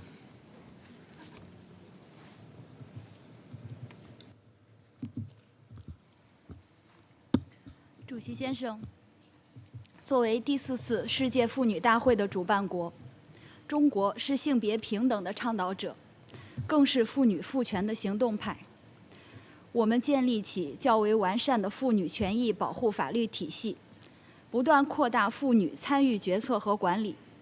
越来越多的中国女性成为各行各业的领军人物。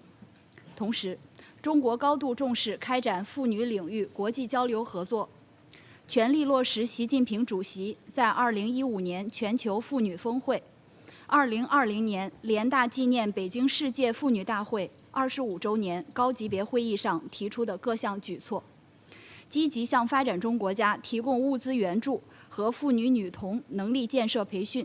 颁发中国联合国教科文组织女童和妇女教育奖，支持全球女童和妇女教育事业。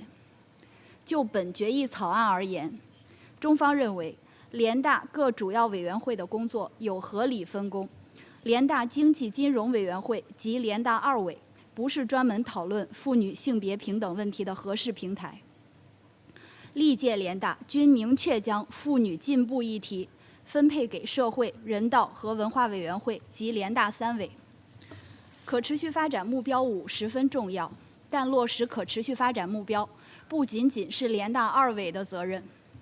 我们应该尊重各主要委员会基本分工，避免重复工作和浪费资源。因此，中方支持埃及提出的修正案。由于本决议草案未经会员国充分磋商，严重缺乏共识，中方对决议草案投了弃权票。谢谢主席先生。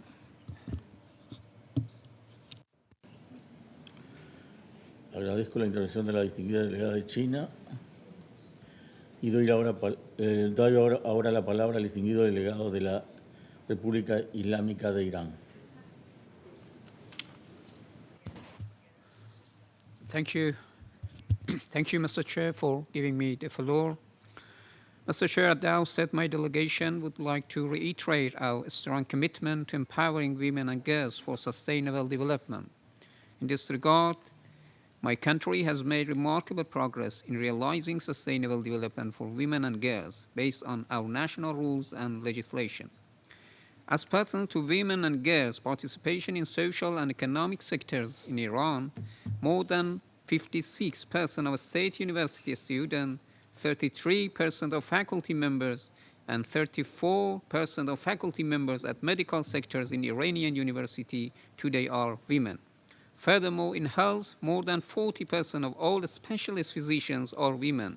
The literacy rate of women and girls has increased to 95% in 2022, with the complete eradication of gaps in education between males and females at both primary and secondary levels.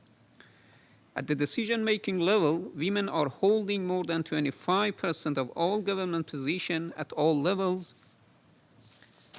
including executive position. Moreover, achievement in women's political participation are notable as well. Women in Islamic Republic of Iran have held many government positions, both in the past and currently, including the Vice President for Women and Family Affairs, Vice President and Head of the Environmental Protection Organization for 4 terms, Vice President for Legal Affairs, Minister of Health and Medical Education, as well as many other managerial positions, including ambassadors, judges, government, and mayors.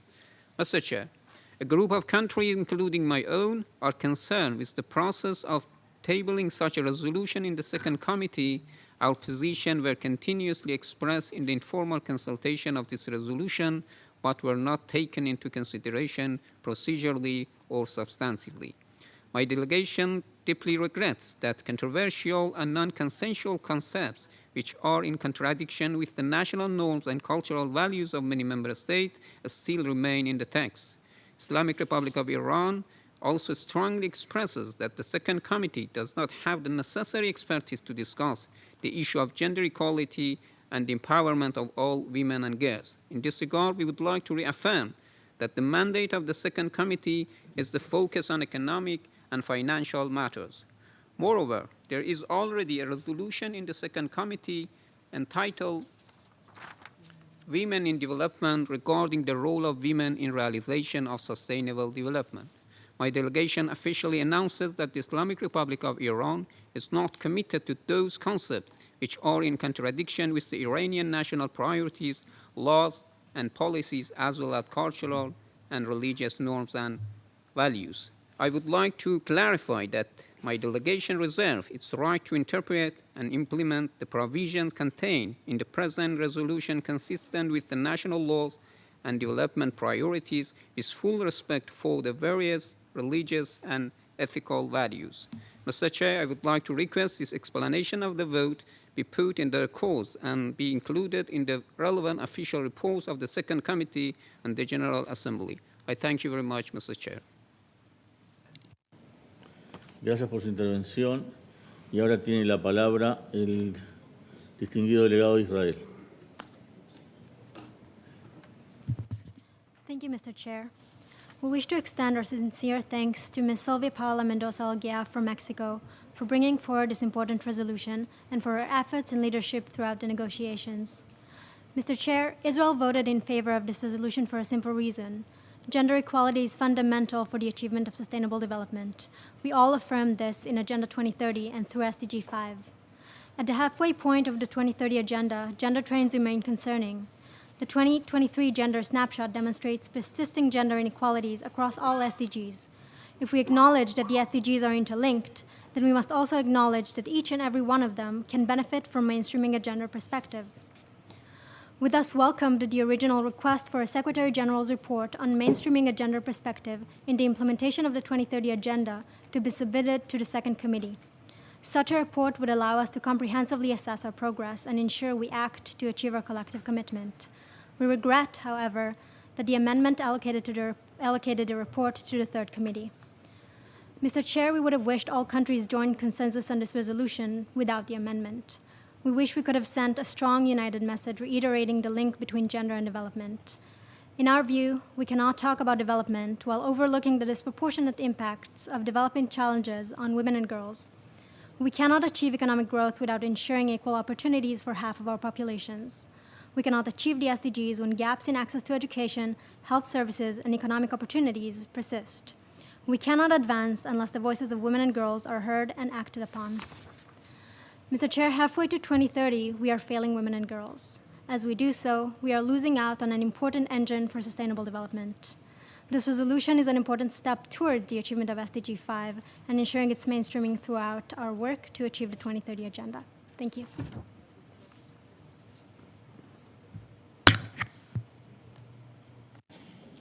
Le agradezco a la distinguida representante de Israel por su intervención y doy ahora la palabra al distinguido delegado de Senegal.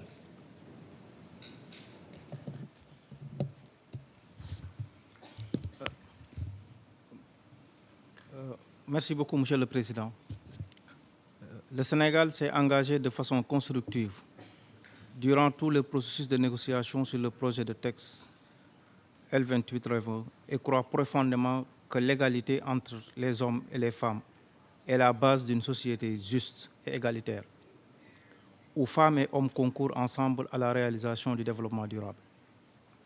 Le Sénégal attache du prix au rôle central des femmes dans le développement et leur autonomisation. Tout est question d'approche et de procédé. Malheureusement, ce texte ne semble pas intégrer cette dimension. Il pose dès lors plus de problèmes qu'il n'apporte de solutions. Ma délégation s'est donc abstenue lors du vote de ce texte pour les raisons suivantes. Premièrement, le texte constitue un double emploi manifeste. En 2020, lors des discussions sur la revitalisation de la deuxième commission, nous avions décidé, entre autres, que la résolution sur les effets du phénomène El Niño sera traitée dans le cadre de la résolution sur la réduction des risques de catastrophe. En toute logique et en toute cohérence, la même démarche devait être appliquée au projet de texte L28-1, qui peut valablement être prise en charge par la résolution participation des femmes au développement, examinée tous les 2 ans, car les éléments qu'elle contient sont déjà pris en compte par ce texte. Il n'apporte donc aucune plus-value. Deuxièmement, le genre est une question sociale qui doit revenir à la 3e commission si nous voulons respecter les attributions de chaque grande commission et éviter le désordre dans l'agenda de l'Assemblée générale. Troisièmement, ce texte, ignorant la nature interconnectée des ODD, fait d'un objectif une surpriorité. C'est un précédent dangereux. Nous pourrions alors nous retrouver avec des résolutions sur chacun des ODD, peut-être même sur les 169 cibles des ODD. Quatrième raison, et pas la moindre, le processus manque de transparence et contribue à l'effritement du consensus. Nous n'avons jamais terminé la lecture du texte. Aucune partie du texte n'a fait l'objet d'accord du point de l'ordre du jour au titre du texte, à passer par la commission à laquelle ce texte doit être discuté et le contenu. Aucun consensus, aucune de nos préoccupations n'a été prise en compte, hélas. السيد الرئيس لسنا ضد المساواة نؤمن بها ندافع عنها وندعمها ليس فقط لتحقيق الأهداف التنمية المستدامة بل لأنها أساس العدالة الاجتماعية ولكن المساواة بين الجنسين لن تتحقق إلا بالقضاء على الفقر والجوع وتمكين المرأة اقتصاديا الذي هو الأخير أيسر السبل لرفع شأنها في المجتمع. لن نسبو سيد الرئيس إلى المساواة إلا بإتاحة الفرص الإنمائية لتلك المرأة التي تخاف أن تشاطر رأيها على المجتمع أو تتخذ موقفا حاسما لأنها عرضة للفقر والتخلف تترقب وتلتمس كل شيء من الرجل. تلك المرأة التي تظهر عليها كل ملامح الفقر باحثة دوما من يشد أزرها، والتي قالت عنها الشاعر العراقي معروف رصافي في قصيدته المشهورة الأرمرة المرضعة قائلا: بكت من الفقر فاحمرت مدامعها واصفر كالورس من جوع محياها، مات الذي كان يحميها ويسعدها فالدحر من بعده بالفقر أشهاقا، الموت أفجعها والفقر أوجعها والحم أنحلها والغم أدناها، إلى أن قال وأجحشت ثم قال وحي باكية واحا لمثلك من ذي رقة واحة، لو عم في الناس حس مثل حسك لي ما تاه في فلوات الفقر ما تاه، أو كان في الناس إنساف ومرحمة لم تشك أرملة دنكا بدنياها. إذن سيد الرئيس، يجب علينا مراعاة هذا الحس والإنصاف وهذه المرحمة والشفقة في أعمالنا، وندع الأمور في موادعها، ونجتنب من تخليط الأغراض وتغيير هيئة اللجنة الثانية. Monsieur le Président, avant de terminer, je voudrais faire une mise en point. Puisque le texte sera renvoyé à la troisième commission, mes collègues de la troisième commission ont déjà fait leurs observations sur les langages controversés. Donc, je vous fais économie de lister tous les langages controversés que ma délégation voudrait se dissocier. Et je voudrais vous remercier. Merci beaucoup. Gracias por su intervención al distinguido delegado de Senegal, y ahora doy la palabra al distinguido delegado de la República Árabe Siria. Thank you, Mr. Chair. My delegation voted abstain on this draft resolution because it is procedurally flawed. The negotiation process, to put it gently, was not sufficient. We needed more time to negotiate. Most of the resolutions we adopted throughout the day completed 3 or more readings. But this resolution at hand did not even finish its first reading. That is why we think the presentation of this resolution is premature. The fact that a resolution did not finish the first reading is an essential flaw that will not be automatically corrected by the insistence of the proponent to table it for adoption. Not giving attention to the requests of other member states to have more time to probably discuss this matter. Another great concern for my country is that this resolution could duplicate the work of Second Committee, because we already have biannual resolution titled Women in Development, in which the proponent of this resolution could engage and express their concerns. We worry that this resolution will further widen the gap already exists in the Second Committee. That is something counterproductive and will put a extra burden on small delegations that are already,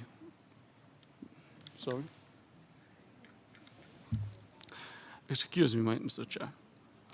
That is something counterproductive and will put a extra burden on small delegations that are already, without this resolution in the agenda, are unable to follow all the meetings. To conclude, my delegation disassociates itself from any language that is not in line with our national values or legislations. And just to respond what our colleague from the UK and others said, we are not against gender equality. There is already a resolution that addresses this issue in its appropriate way in this committee. It is titled Women in Development. I don't understand the state of denial of this resolution, nor the baseless accusations that some delegations don't support gender equality. I emphasize, we simply support the mandated distribution of work as written in the UN Charter. If that makes me against gender equality, then help me God. I thank you. Gracias por su declaración. Vamos a tener probablemente no dé más que 2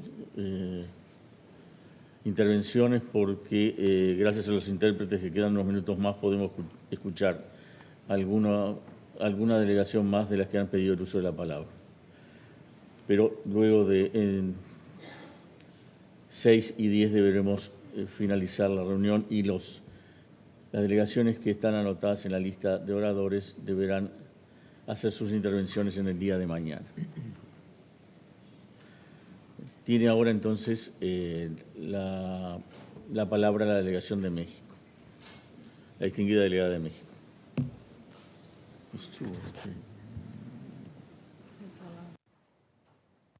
Muchas gracias, señor presidente. México agradece a las delegaciones que apoyaron la adopción de este texto, así como a los más de 50 copatrocinadores del texto, tal y como fue presentado para su adopción. México interpretará el nuevo párrafo operativo 9 de manera tal que se cumpla con el espíritu de la resolución presentada y espera que el informe contenga medidas a favor de la instrumentación del ODS 5 y la necesidad de que éste contribuya al cumplimiento de la Agenda 2030 y sus ODS. Continuaremos reconociendo el vínculo entre la igualdad de género y el desarrollo sostenible, independientemente del foro en las Naciones Unidas del que se trate. Para mi país, este párrafo no representa lenguaje acordado. Muchas gracias. Gracias a la distinguida delegación de México por su intervención, a la distinguida representante permanente de México por su declaración, y doy la palabra ahora a la distinguida delegada de Australia.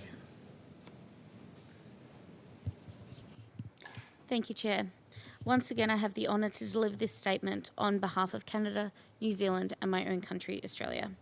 At the outset, CANS would like to recognise the delegation of Mexico for bringing forward this resolution, and to both Ms. Silvia Paula Mendoza-Elguera and Mr. Rodolfo Reta Haddad for facilitating it, including under difficult circumstances. CANS welcomes this new resolution, which highlights the interlinkages between gender equality and achieving sustainable development.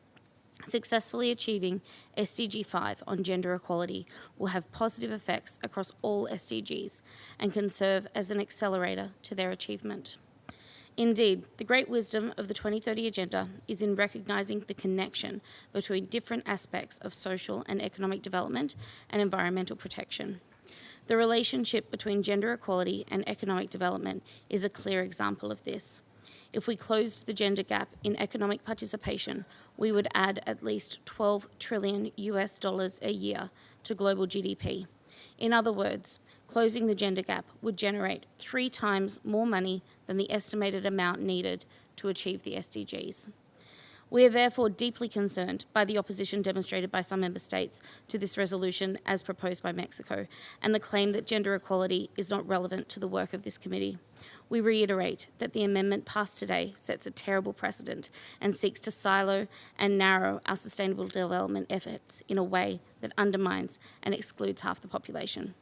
At the halfway point for the achievement of the 2030 Agenda for Sustainable Development, just 15% of the SDGs are on track.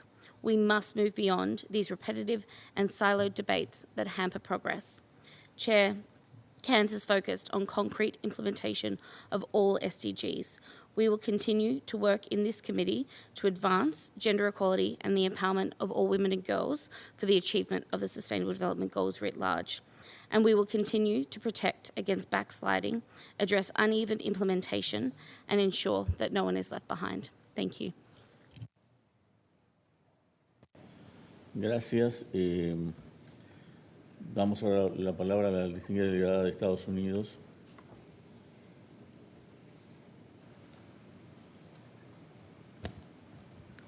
Thank you, Mr. Chair. On behalf of the United States, I would like to extend our thanks to the facilitator for shepherding this critically important text on gender equality and sustainable development. The United States is deeply committed to advancing gender equality and women's empowerment. When barriers facing women's and girls' economic empowerment around the world are removed, their economies are more resilient, communities are stronger, and nations are more peaceful and more prosperous. We emphasize that gender equality and the empowerment of all women and girls is central to sustainable development and to the work of the Second Committee. It's unfortunate that some delegations refuse to acknowledge this and to negotiate constructively on this resolution. This unconstructive approach is especially disappointing when just a few months ago we all adopted the SDG Political Declaration, which states that gender equality and the empowerment of all women and girls will make a crucial contribution to progress across all the goals and targets. As we all know, we are not on track to achieve the SDGs by 2030 and must take urgent action to accelerate the implementation of the 2030 Agenda. Gender equality is both a cross-cutting enabler and accelerator for the achievement of the Sustainable Development Goals. This resolution acknowledges this reinforcing relationship. The United States regrets that the language on gender equality and empowering women and girls in all their diversity was not stronger in this resolution. It's unfortunate that sexual and reproductive health and rights was not included in the resolution, particularly given the inherent relationship between sexual and reproductive health and rights, human rights, and women's economic empowerment. We look forward to working with you all to strengthen this resolution in future years. We also take this opportunity to clarify our position on a few issues. The United States strongly supports the realization of the right to education. In the United States, education matters are primarily determined at the state and local levels. However, we understand that when resolutions call on states to strengthen various aspects of education, including with respect to access to inclusive, equitable, or quality education, and other areas and aspects of education, this is done in terms consistent with our respective federal, state, and local authorities. Finally, we refer you to our general statement delivered on November 9th and the long-form statement posted online for our complete positions on the SDG Political Declaration, gender equality, and human rights. Thank you. Allá de Estados Unidos, podríamos tener una delegación más si es que se compromete a ser lo más corto posible. En ese caso tendría la palabra la delegación de Egipto.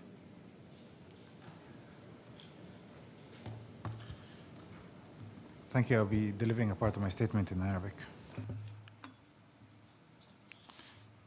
شكرا سيد الرئيس. سيد الرئيس، يعيد وفد مصر التأكيد على أن مشروع القرار قيد النظر لا يتمتع بالتوافق بين العضوية العامة ولا تجتمع العضوية على مناقشته باللجنة الثانية وما ظهرته نتائج التصويت.